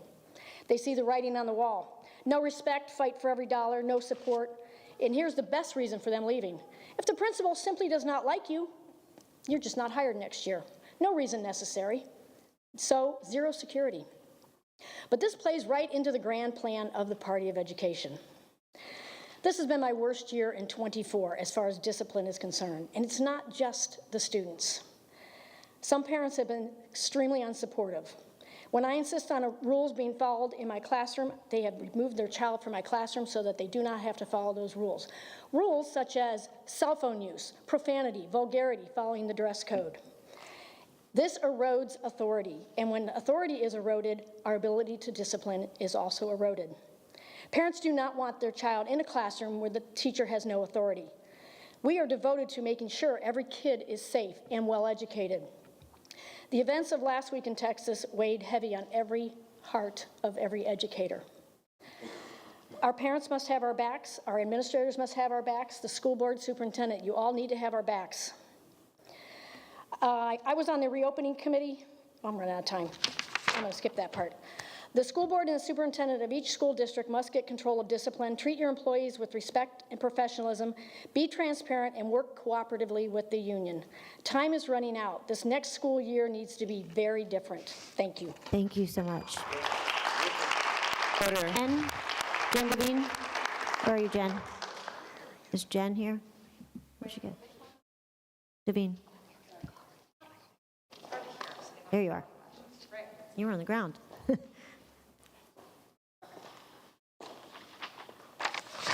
All right, hello, my name is Jen Devine. I was a theater teacher for a very large portion of what today has been dubbed the loud minority. And I taught them for 15 years, and during those 15 years, I watched my LGBTQ+ students light up when they got to my room with such joy because they were just able to just be. And then I watched the weight on their shoulders as they left my room because they didn't know if they would be accepted by their peers, by their parents, by other teachers in this particular county, which is just so devastating. And when I left teaching last year, my students surprised me with this goodbye video, and I cried a lot. And in it, they were all saying, you know, goodbye, Ms. Devine, we love you. But then every single one talked about how they were so scared that they were going to lose their safe space. And that broke me. Because teachers, like, your kids are our kids. We love those kids. And I knew that some of them weren't getting support at home. They don't get support from our government. Florida's Constitution, parts of it are federally unconstitutional, as is the element in there that says marriage is still just between a man and a woman. That is still very much in our Constitution. It's just unenforceable. And kids see that, and they recognize it, specifically as they get older. And that just crushes me. That something so easy as to just recognize a group that is marginalized in this way was something that this district was unable to do. And I know that we all know the importance of Maslow's hierarchy, and in order to be successful, students have to have esteem, love and belonging, and need to feel safe. And by simply just proclaiming, hey, you know what? You are recognized, you do feel safe, that, or we will keep you safe, that meets those needs, and you could have done that, and it wouldn't have even cost us anything. It would have been absolutely free.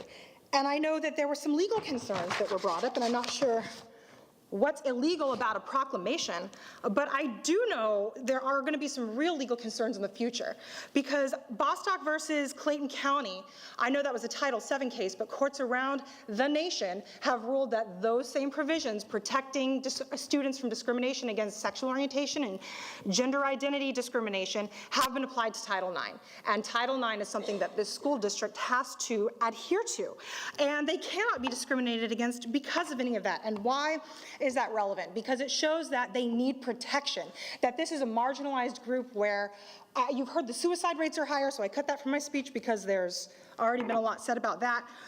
But they need the protection because when they go home, when a kid goes home and they're bullied, their parents usually like, oh my gosh, let me call the school. Or I'll support you here, you know, brush it off, sticks and stones, and you can rise above it, you know. But when a kid that's gay goes home, or that's transgender or non-binary goes home, sometimes their parents say, well, stop being a sissy, you know. Or, you know what, this is just a little phase. Or they kick the kid out, or they beat them. And that's not what happens in other bullying situations, and that is why they need your support. But today, instead, you were silent. And that said so much more than a proclamation ever could. Thank you. Thank you. Order. Order, please. Happy Foster Canare? Happy? There you are.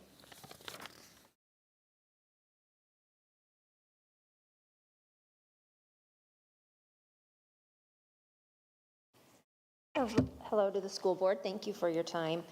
I'm so saddened that the LGBTQ proclamation was pulled off the agenda tonight. Making a proclamation that merely states that our school district provides a supportive school environment for LGBTQ students, faculty, and staff is the bare minimum that we should do. Taking it off the agenda speaks volumes about the value, or rather lack thereof, that we place on our LGBTQ community. This, paired with banning books that teach kids the history of our country and its harmful behavior toward many minority populations, serves to further exclude LGBTQ and minority students and to center white cis people. Nationwide, LGBTQ+ students who are supported through enumerated policies, inclusive curricula, and institutional materials, supportive adults, and diversity clubs are more likely to attend school, be connected to school, and increase their GPA by 0.5. LGBTQ youth are not inherently prone to suicide risk because of their sexual orientation or gender identity, but rather placed at higher risk because of how they are mistreated and stigmatized in society. We've talked about their higher risk for suicide is 4 times as likely than their peers. In particular, Black, transgender, and non-binary youth have disproportionate rates of suicide risk, with 59% seriously considering suicide and more than 1 in 4 attempting suicide this past year. These disparities highlight the devastating impacts of historical and ongoing oppression and trauma inflicted on Black, Indigenous, and people of color. So, I'm asking that you do better. Put aside partisan politics and think about what we value most and how we want to educate, love, and support all our students so that they get the chance to be loving, contributing, thriving adults. Thank you. Thank you. Please allow folks to hear their names. Sarah Ward. Sarah? Here.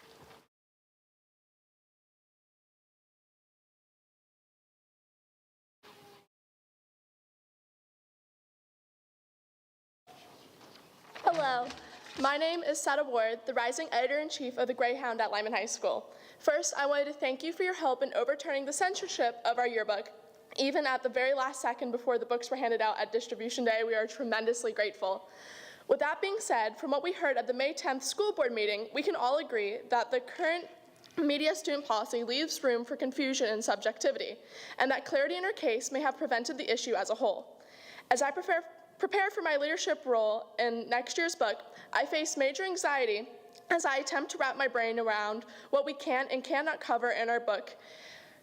Considering the case of the walkout, we were objective, we did our job as journalists, and I'm still struggling to figure out how covering an event of LGBTQ plus students speaking up was remotely a violation of PO 5722. I wholeheartedly agree with Vice Chairman Sanchez when she stated in the last meeting that the greatest gift that we could give our students is for them to be able to communicate and speak. We should be able to voice our concerns, and we shouldn't have anybody take that away from us. In order to accomplish this, change needs to happen so this doesn't happen to us or any other student journalists again. And the lawyers at SPLC, Student Press Law Center, sent you a new policy, and I'm here today to make sure it gets addressed.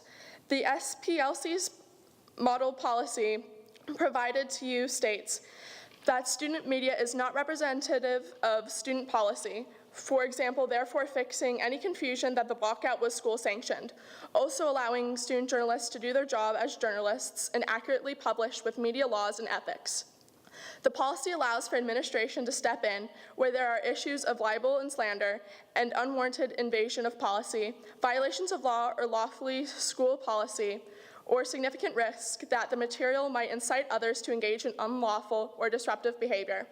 This matches the standard for free speech set in Tinker versus Des Moines, as well as the law in 16 states, not including Florida yet, thus proving that the policy does work.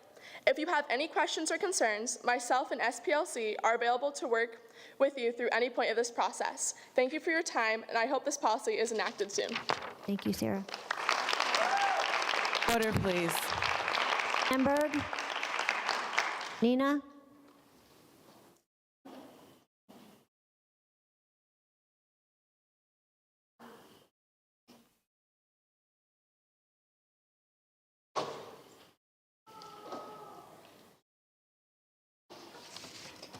I'm Nina Sandberg. It's pathetic that citizens have to babysit the school board in order to stop unethical plans to try to censor, limit, restrict, hide, and conceal the public comments which are made at public school board meetings. The board is trying to severely abuse its power. Seminole County Public Schools belong to the public. The board serves at the pleasure of the public and is paid by the public. All SCPS governance and management needs to be in the sunshine and needs to be transparent, open, and honest. The public needs to have an actual say as to how the school system is governed and managed. The most important part of the public school board meetings is the public comment portion of the meetings. This is where the actual school problems that need to be fixed are discussed. This is much more important than the Mutual Admiration Society photo ops or the 30-minute long commercials for a different SCPS department at each meeting. Listening to and responding to public comments is one of the most important job duties that a school board member has. It is a mandatory duty, it is not optional, and it needs to be taken seriously. School board members are expected to at least pretend like they are actually interested in what the citizens have to say. Effective school board members ask questions and show concern during public comments. Effective school board members take action to repair problems that are brought to their attention during public comments. The same with an effective superintendent. The public comments must be included in the live stream and broadcast of the school board meetings for public viewing. The public comments must also be included in the historical record of the school board meeting when it is posted to historical media services such as YouTube or Rumble. The school board must have an actual opportunity to respond to the public comments and to take action after the public comments are finished in case some sort of urgent or emergency issue is brought up that needs to be dealt with immediately. Therefore, the public comments cannot be left until the very end and treated as an unpleasant afterthought that the school board wishes to avoid. These constant unethical attempts to try to censor, limit, restrict, hide, and conceal public comments must stop. Order. Thank you. Deborah Donahue.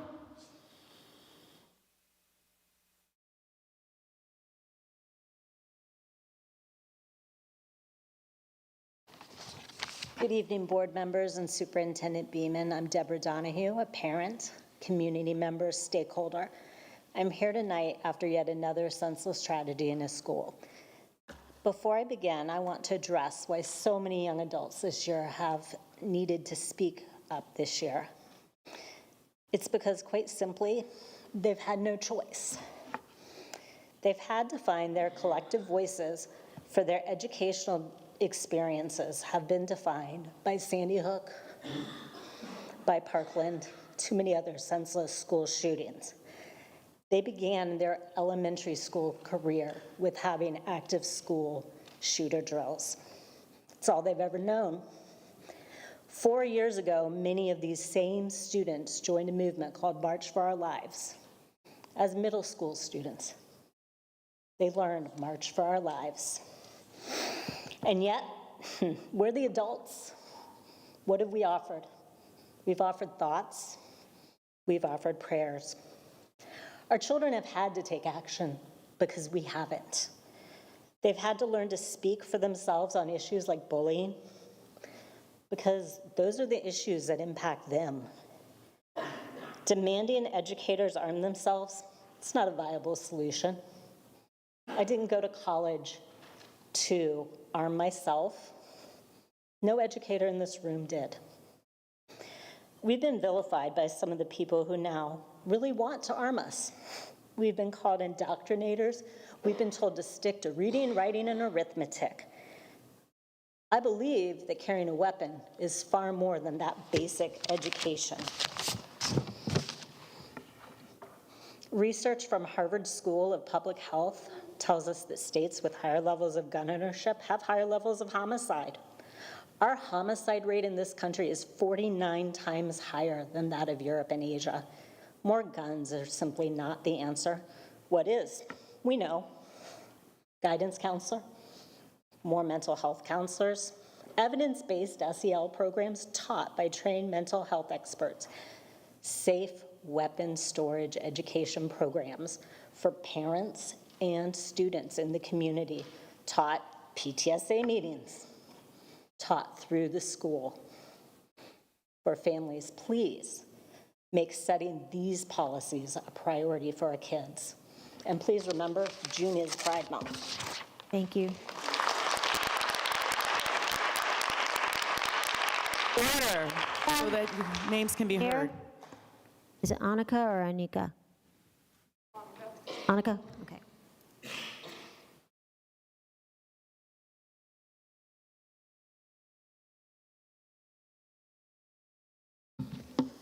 Hello, school board. My name is Annika Kinnear, and I'm a 17-year-old incoming senior at Lake Mary High School.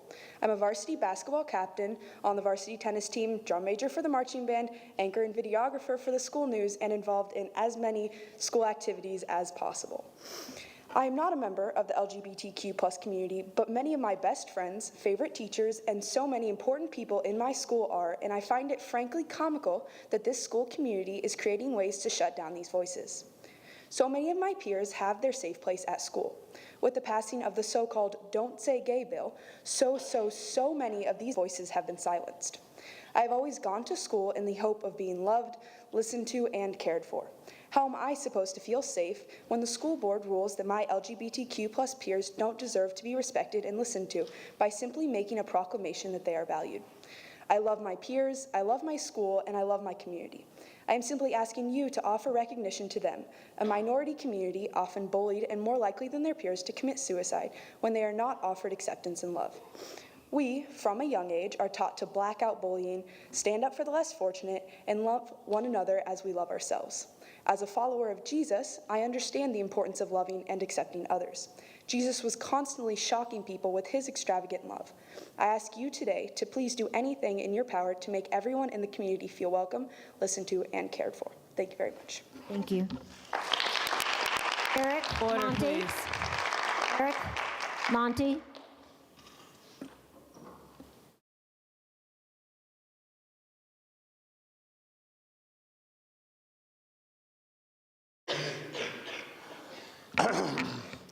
Good evening. My name is Eric Monty. I live in unincorporated Winter Springs.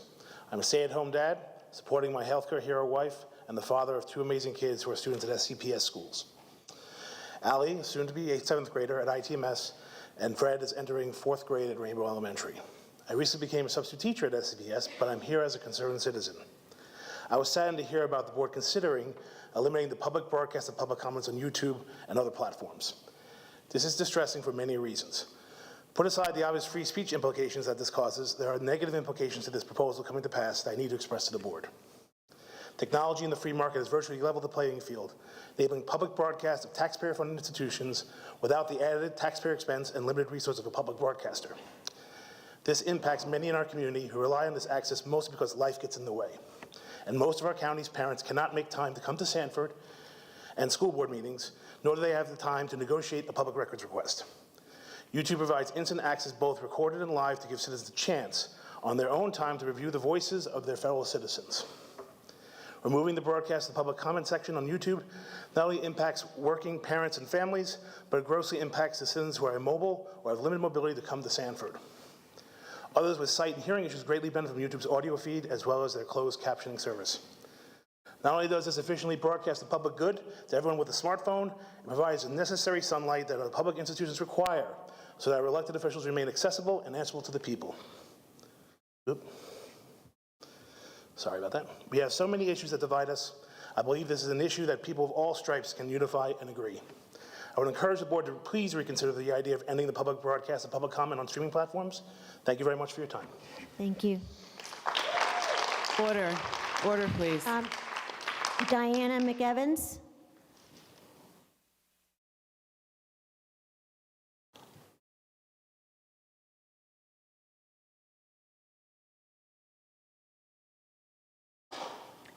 Good evening. The most important issue to me in schools today is the safety of our students. I'm sure you all feel the same way. Well-meaning people want to have banned guns, and that would have accomplished nothing in any of these mass shootings. These shooters all bought their guns legally or got them through their families. So you can ban all the guns you want, they still would have had them. The Second Amendment is not a suggestion or a request, it's a statement. We have the right to bear arms, period. Death by fentanyl, death by knives, and even hammers, if you look at the statistics, outweigh death by guns. Yet we don't ban knives and hammers, and fentanyl is pouring into our borders. I keep hearing calls for gun safety awareness. That would have stopped 0 of the mass shootings. What would help is mental health counseling and access by gun stores to criminal records, even of juveniles where there is violence involved, to keep them from purchasing these guns, which were purchased, again, legally. Arming teachers who are either vets, first responders, or who have experience with guns, I think is a great idea. I disagree with the previous speaker. If a teacher in Texas had been armed, those kids would be alive today, most likely. Guns don't kill, excuse me. Order, please. My turn.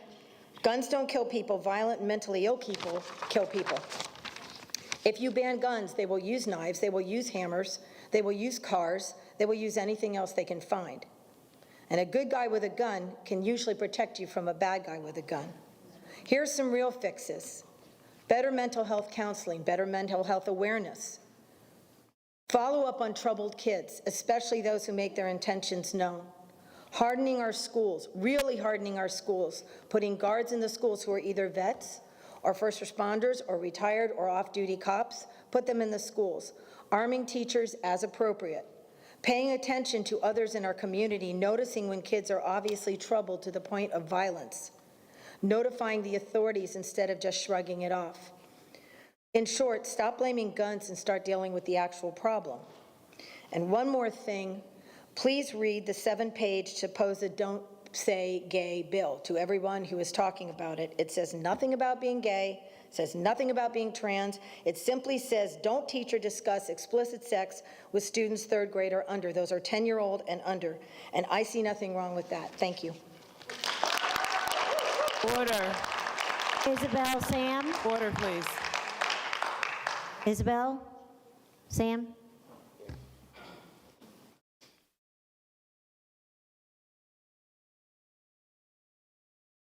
Sorry, I feel like I'm in a vortex over there. I can't understand the names at all. I'm not left or right up here. I actually don't send my kids to school. I don't believe in the public school systems anymore. My mother was an award-winning public school teacher. She taught AP Spanish language and literature. She was an immigrant to this country. She had rocks thrown at her and called a stupid spick when she came to this country in the public schools. I was told growing up, I went to 11 different schools before I graduated from high school, that since I'm Hispanic, I'm too stupid to be able to do English. That's untrue, but whatever. So I feel like when I'm seeing these battles that happen here in these types of rooms that I get asked to come and speak at a lot, but I normally don't because this looks insane to me, I see this battle between groups of people who want to control what it is that's going on in these schools. And the problem really comes down to taxation. We're all being forced to pay for these schools, right? I'm forced to pay for these schools. I have 3 children. I don't send them to your schools. I don't send them to private schools. I figured out my own way to educate them, and they're all 3 years ahead of schedule. My oldest is gonna start college when he is 15 or 16 years old at this point. And I feel like when I buy a house, I do have some control over the house, right? I can decide how my driveway looks. I can decide how to paint the interior of the house. I can decide how the flow of the house will work best for me. The people who are coming here, who are constantly complaining, are complaining because they have no control. Something gets decided somewhere else. You know, we've got Biden up there saying, hey, I'm not gonna send any of the federal funds for school lunches to your schools unless you allow the transgender kids to use whatever bathroom it is that they want to. I mean, these are ridiculous issues that we're having here, right? I mean, these kids have actual problems that they do need help with, or some of them actually want to advance further in school than what the public schools are ever capable of doing for them. But that's not happening. And then, on top of it, we're seeing students being murdered in these public schools when I'm sitting there looking at this problem, saying how many military vets do we have in this country who have actually been to war, who would have run in there, but instead police officers started handcuffing and pepper spraying the parents who were willing to go in there and end that situation. So all I'm saying here is that this problem that we have here in this room is bigger than whatever little things it is that each group wants to have a problem with, okay? And maybe these children should not be part of this Cold War that's happening here anymore, and they should be allowed to be children, and we should all have the freedom of association that we desire to have in this country. So maybe what we all need to do is, no matter our differences, is get our butts up to Tallahassee and do a sit-in until we're allowed to choose what school we send our kids to. Come find me if you want to go. Order, please. Order. Valerie Warts. Valerie. And then Drake is after that, Warts.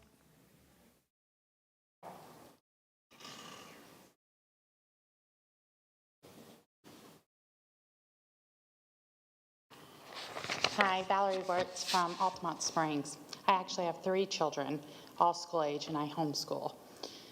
Biblical worldview versus secular humanism worldview. That is what this all boils down to. There are conflicting personal beliefs that are being discussed.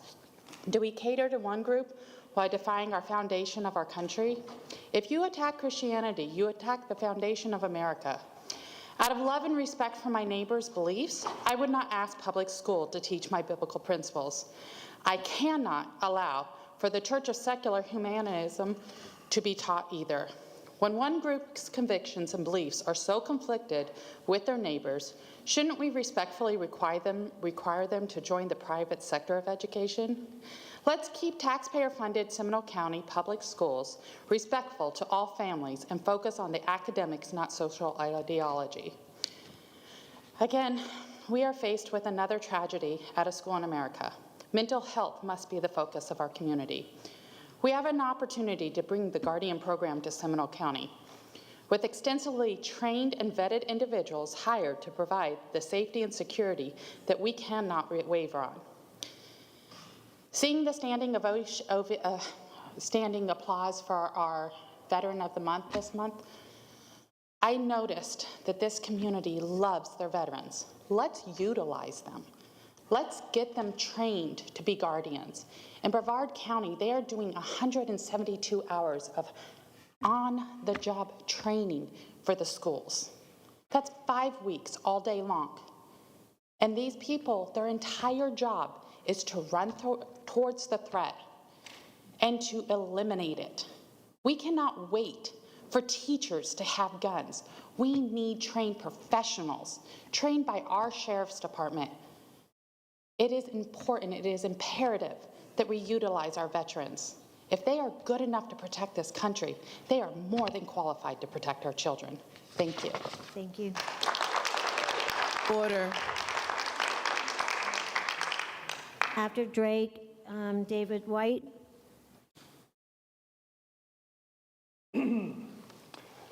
Good evening, board members. Drake Wirtz from Altamont Springs.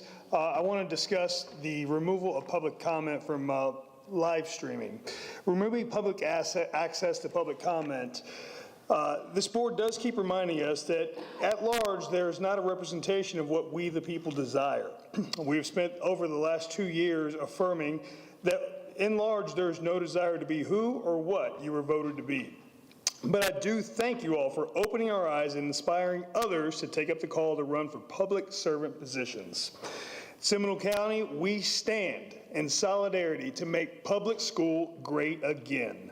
We will not stand for division, for proclamation, or an affirmation to one specific group. We should keep proclamations focused on achieving academic excellence and successes.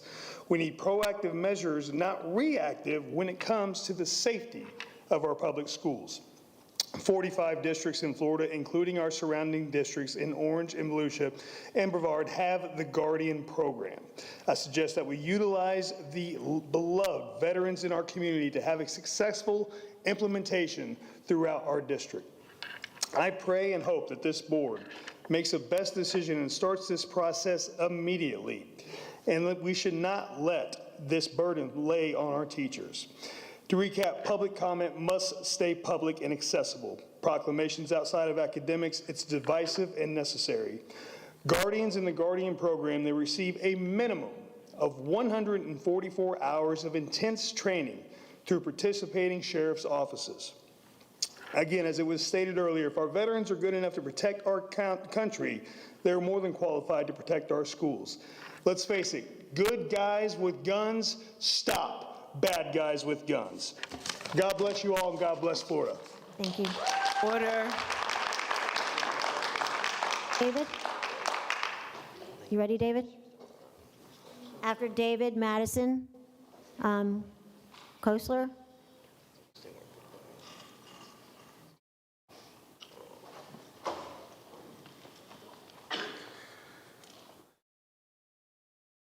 Sorry, Hayden didn't want to cooperate this evening. My son, Hayden White, is 5 years old. He was born at 23 weeks gestation and has quite a few medical issues that require special attention. He currently attends a PPAC, or a Prescribed Pediatric Extended Care Facility, in Sanford, Bright Star Pediatrics, right across from Wicklow Elementary School. Hayden requires nursing and medical intervention on a daily basis. He is diagnosed with quite a few things, including cerebral palsy, hydrocephalus, adrenal insufficiency, seizures, and is classified as failure to thrive. He is wheelchair-bound, cannot communicate or care for himself, is still in diapers, does not have the cognitive ability to handle any situation, and stresses out in large group settings for long periods of time. I've had to step out a few times. He takes multiple maintenance doses and medications daily that, if not given correctly and on time, would send him into a life-threatening spiral. He also has emergency rescue medications that are to be given in an adrenal crisis or seizure, which many of these signs are only caught by specifically trained professionals, to which no teacher is trained for. I have tried for months to get him evaluated by the school district for an IEP for him to be assigned to Wicklow's medical unit, to no avail. I have applied for school and was forced to do the Wicklow magnet application because that's the only way to apply for Wicklow now. And the student assignments, school choices, and student support services continue to tell me I will hear from someone, and I've gotten nowhere. This has been going on since February. The statements I am hearing of putting him in general education classes terrifies me. And it quite honestly infuriates me. I don't think it is acceptable to put someone that requires constant medical intervention in a general education classroom. I have already given a lot of medical and personal information during this meeting. Normally, I would frown upon that. However, I was not given the option to discuss these options with any staff members in this building when I came here multiple times last week for assistance. I was told to take a seat in the lobby, right outside these doors, and someone would come right out to assist me. While I disagreed with this due to the sensitivity of the information, it was the only option I had to be heard. Since this information was sent to leadership within the school district earlier last week, I've received multiple calls asking me not to speak tonight, with them giving me their word that they would resolve this as soon as possible. I don't appreciate that. I also don't believe it. I've been told many times someone would call me, and I never heard from anyone. I only have 14 seconds. To finish up, I ask for your assistance. I don't think I should have to go through the constant back and forth, and nor do I think any other parent should have to. I'm hoping someone could help me get Hayden in school to where I trust them. Thank you. Thank you.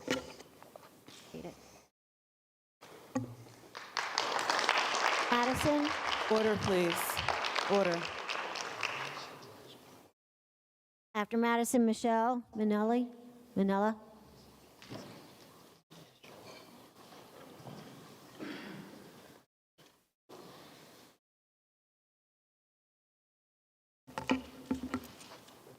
Hi, I'm Maddie Kessler. I spoke to you guys earlier this month about the Stop the Stickers, and I personally didn't plan to speak tonight. I was here originally in support of Sada Ward, who spoke earlier, and I really hope that you look at that policy that she and those lawyers worked very hard on crafting, because we need to be uplifting our students' voices, not frightening them about what they're able to say or shutting them down. And that is actually what caused me to come up here and speak tonight, because when we got here, about 10 minutes before this was going to start, we're chatting, we're talking to people, and it was brought to my attention that you all are not recognizing Pride Month.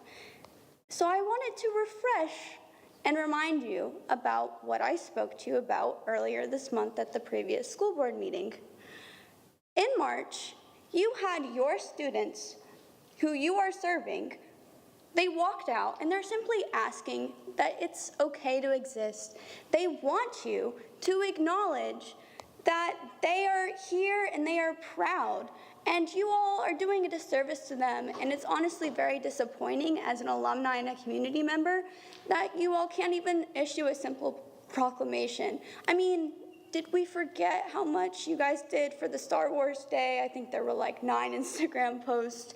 I think that we can acknowledge our gay and queer and LGBTQ students with a simple email, tweet. I mean, it really isn't that hard. It's not a policy issue. It's not left or right. It's just making them feel safe. As someone who went to Seminole County Schools for all of high school, I mean, you're there 7, 8 hours a day, 5 days a week. It's not fun when you're nervous about, is that kid gonna bully me? I mean, just for being yourself, they are scared. And you guys just need to do the bare minimum. You need to be the county that we are all asking you to be. You need to be the county that your students need you to be. These kids, they just need someone to stand up for them. And you guys are the ones in the position to do that. So please do the right thing. It's not about politics. It's not about special treatment. It's about affirming kids and making them feel safe. And again, please look at SADA's policy. Thank you. Thank you. Michelle? Order, please. After Michelle, Jessica Tillman, and then Robert Champion. Michelle Manella, Longwood.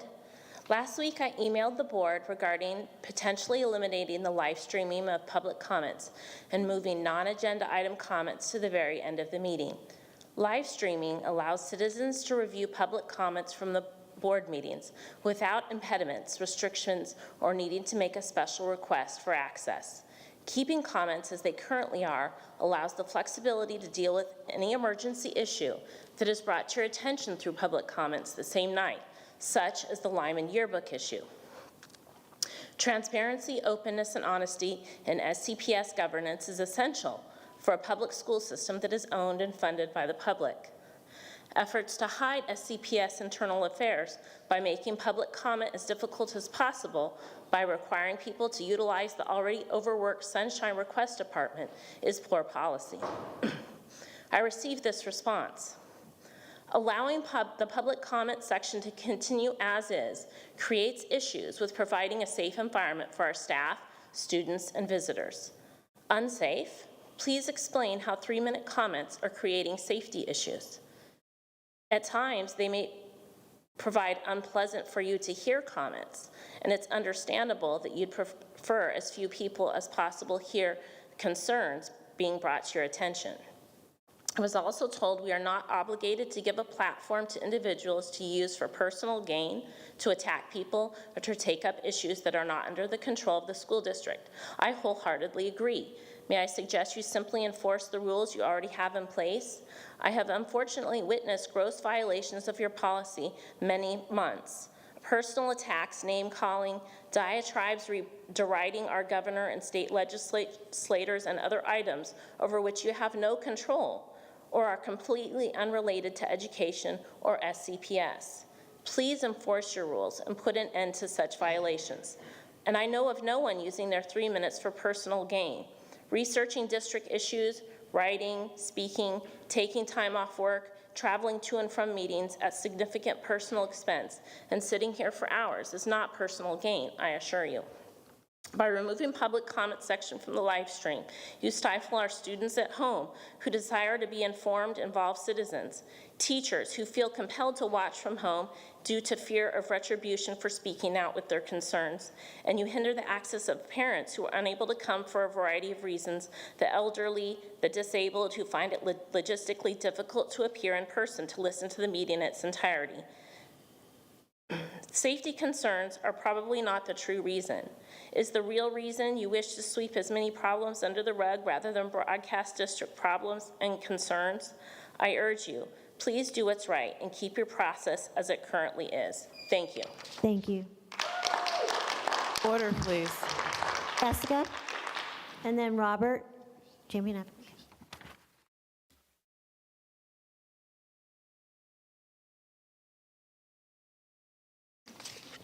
Good evening. My name is Jessica Tillman. I'm speaking on behalf of Moms for Liberty, Seminole County. Thank you for removing action item C.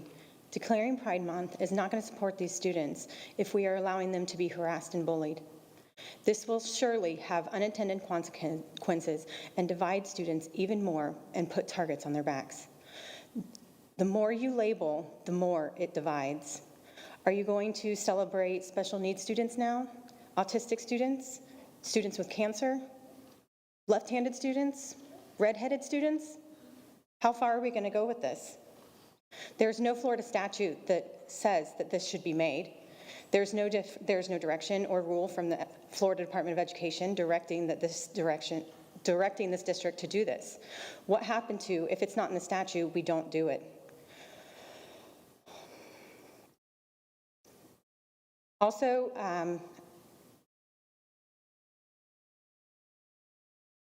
I also would like to bring up that putting this item on the agenda with one board member not here silences 20% of your vote. So on such a controversial topic, I find it very disheartening that you would try and do this with a board member, especially our chair, not here. Since the tragedy in Texas last week, and along with the high number of gun instances this last school year on our campuses, I think you can clearly see that we can't keep guns off of campuses. It's just not possible. I think that we can all agree that gun-free zones are not safe. I have learned that 45 out of 67 districts in this state have implemented the Guardian program. Have we looked at the success of these districts? This needs to be brought up and discussed. We need to do everything we can to protect our children. At the beginning of the meeting, we heard a portion of the participation in public meeting policy. It stated very clearly that you can't speak on things that is not within the board's jurisdiction. You can't speak on elected officials. You can't campaign for or against our governor, state representatives, anything like that. So anybody doing those things, calling names, should be shut down. That's not what we're here for. We're here to support our children. We're here for their education, and we need to remember that. Please keep politics out of the schools. Order. This community deserves to hear what the people are concerned with. We should not have to do a public records request to hear public comment. You are now hiding issues from the people that cannot be here at the meetings to hear for themselves. This is censorship and should not be the way this district goes. Stop trying to orange our Seminole. Thank you. Order, please. Robert?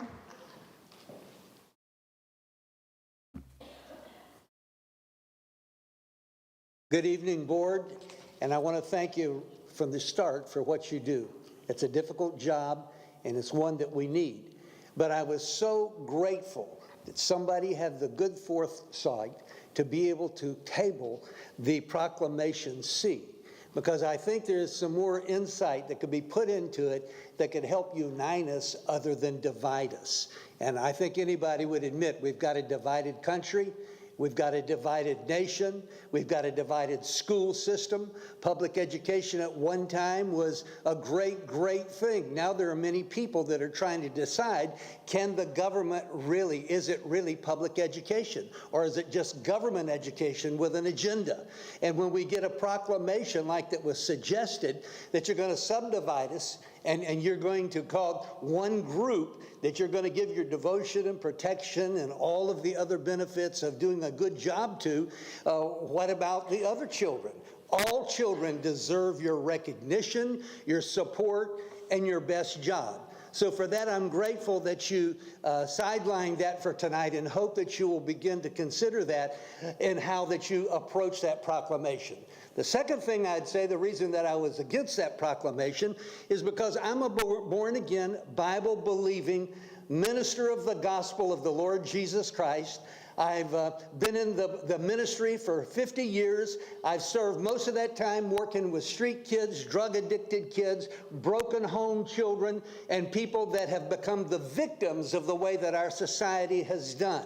And we found out that many of them have not been helped with public education. Many of them have been the castaways. I noticed at the first part of our meeting tonight, the biggest part of it in time was taken up with recognition for people that had been able to deserve and earn some recognition because of their abilities and because of their commitments and because of the great talents that they had developed. And I think that education functions best when it recognizes the great attributes that students have and the great things that they can accomplish when they're on the road to good education.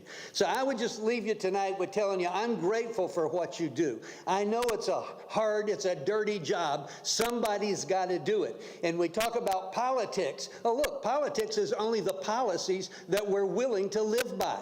And I thank God that in America we find more and more people that are standing up and say, hey, we don't like the policies that you've been giving us. We don't like the policies that you won't let us talk. You won't let us give an opinion. You won't let us be able to speak our hearts. You try to close us down, shut us down. That's the reason some people say, is public education's days numbered? Are people going to have to go to charter schools? Are they going to have to, like the elite people have done for years? They've taken the responsibility for educating their children. Thank you. I think that was my buzzer. I've been a Seminole County resident and taxpayer for 12 years. I love living here, and I pray for each of you every day. God bless you. Thank you.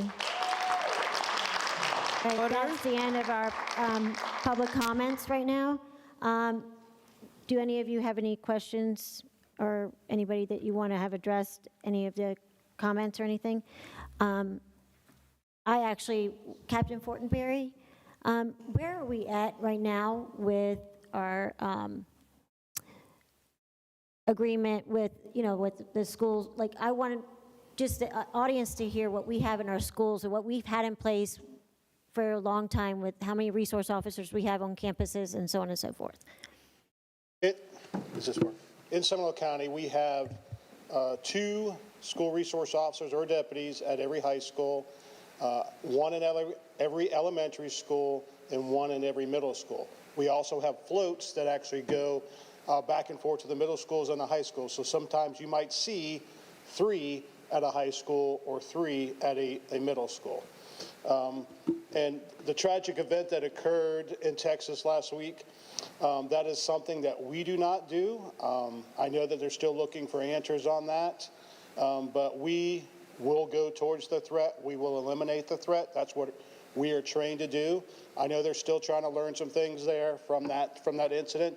And it's sad to say that anytime something bad happens, something good comes out of that. We train totally different from some of these other agencies.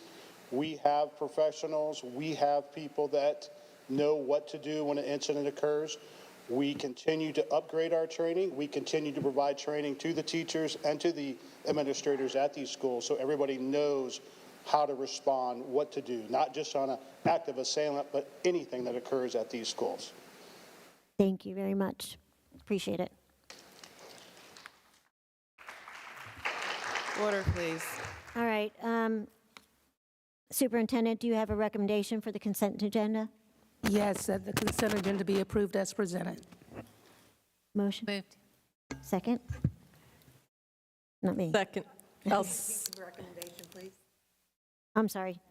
Okay, go ahead. That the consent agenda be approved as presented. Second. All right. All in favor? Aye. By say aye. All right. Unanimously. Thank you. Abby? Yes. The item Karen pulled. Oh, yes. But I'm you do sorry. have your- The item that, Removed for separate removed, yes, consideration. for separate consideration. The recommendation is that the school board of Seminole County approve the 2022,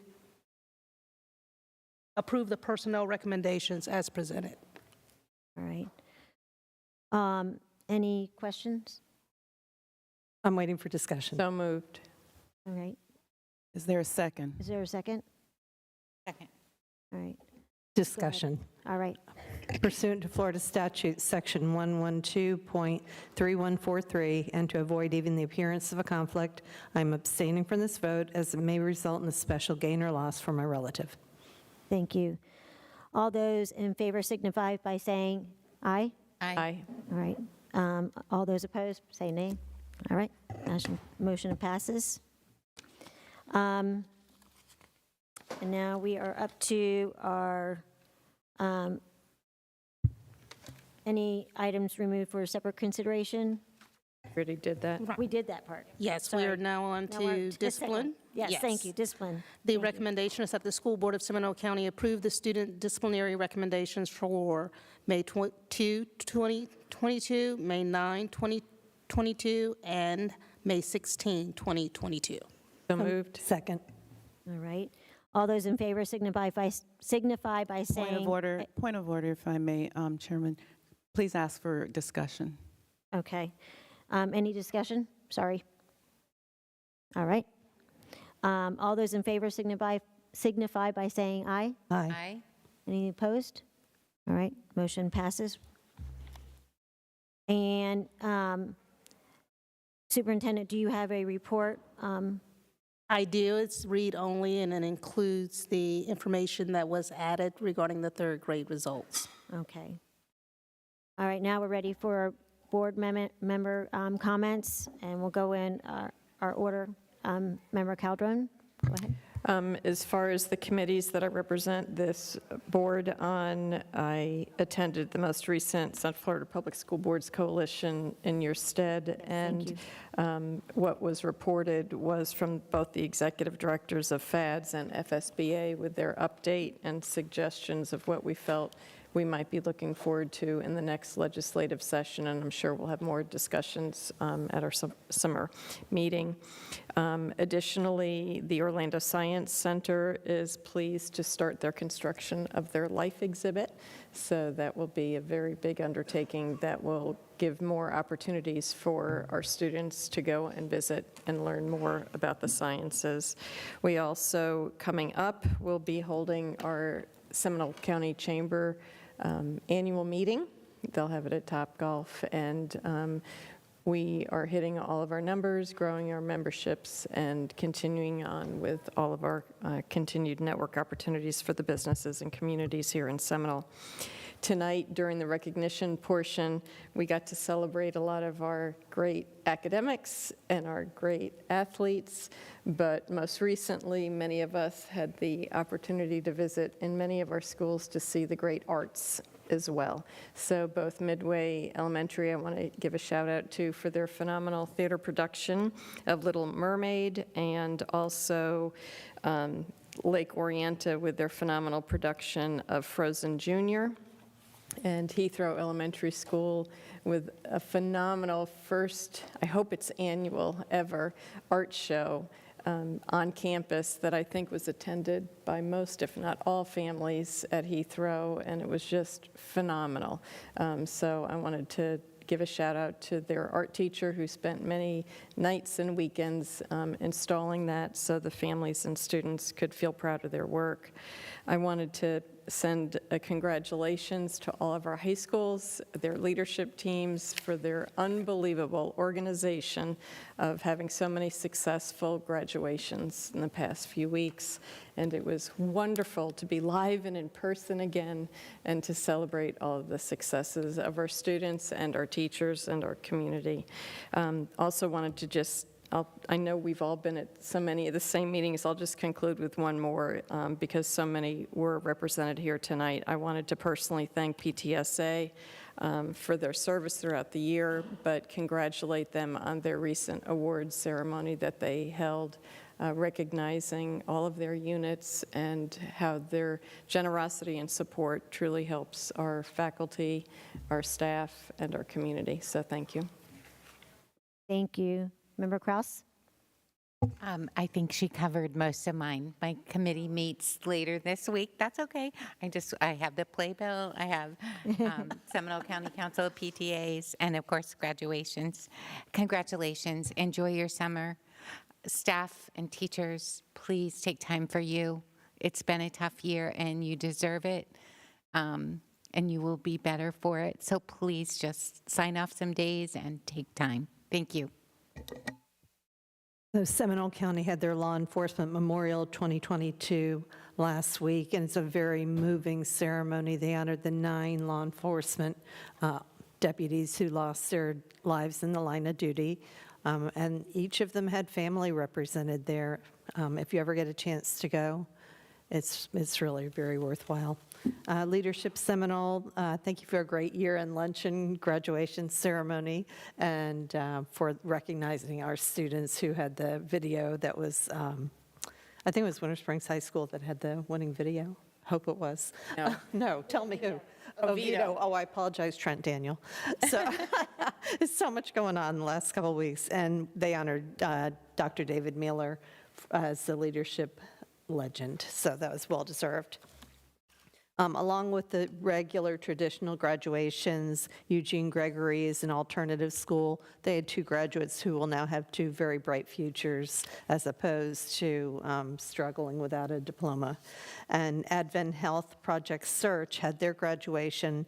They had 11 students who are exceptional who have gone through the program and had internships.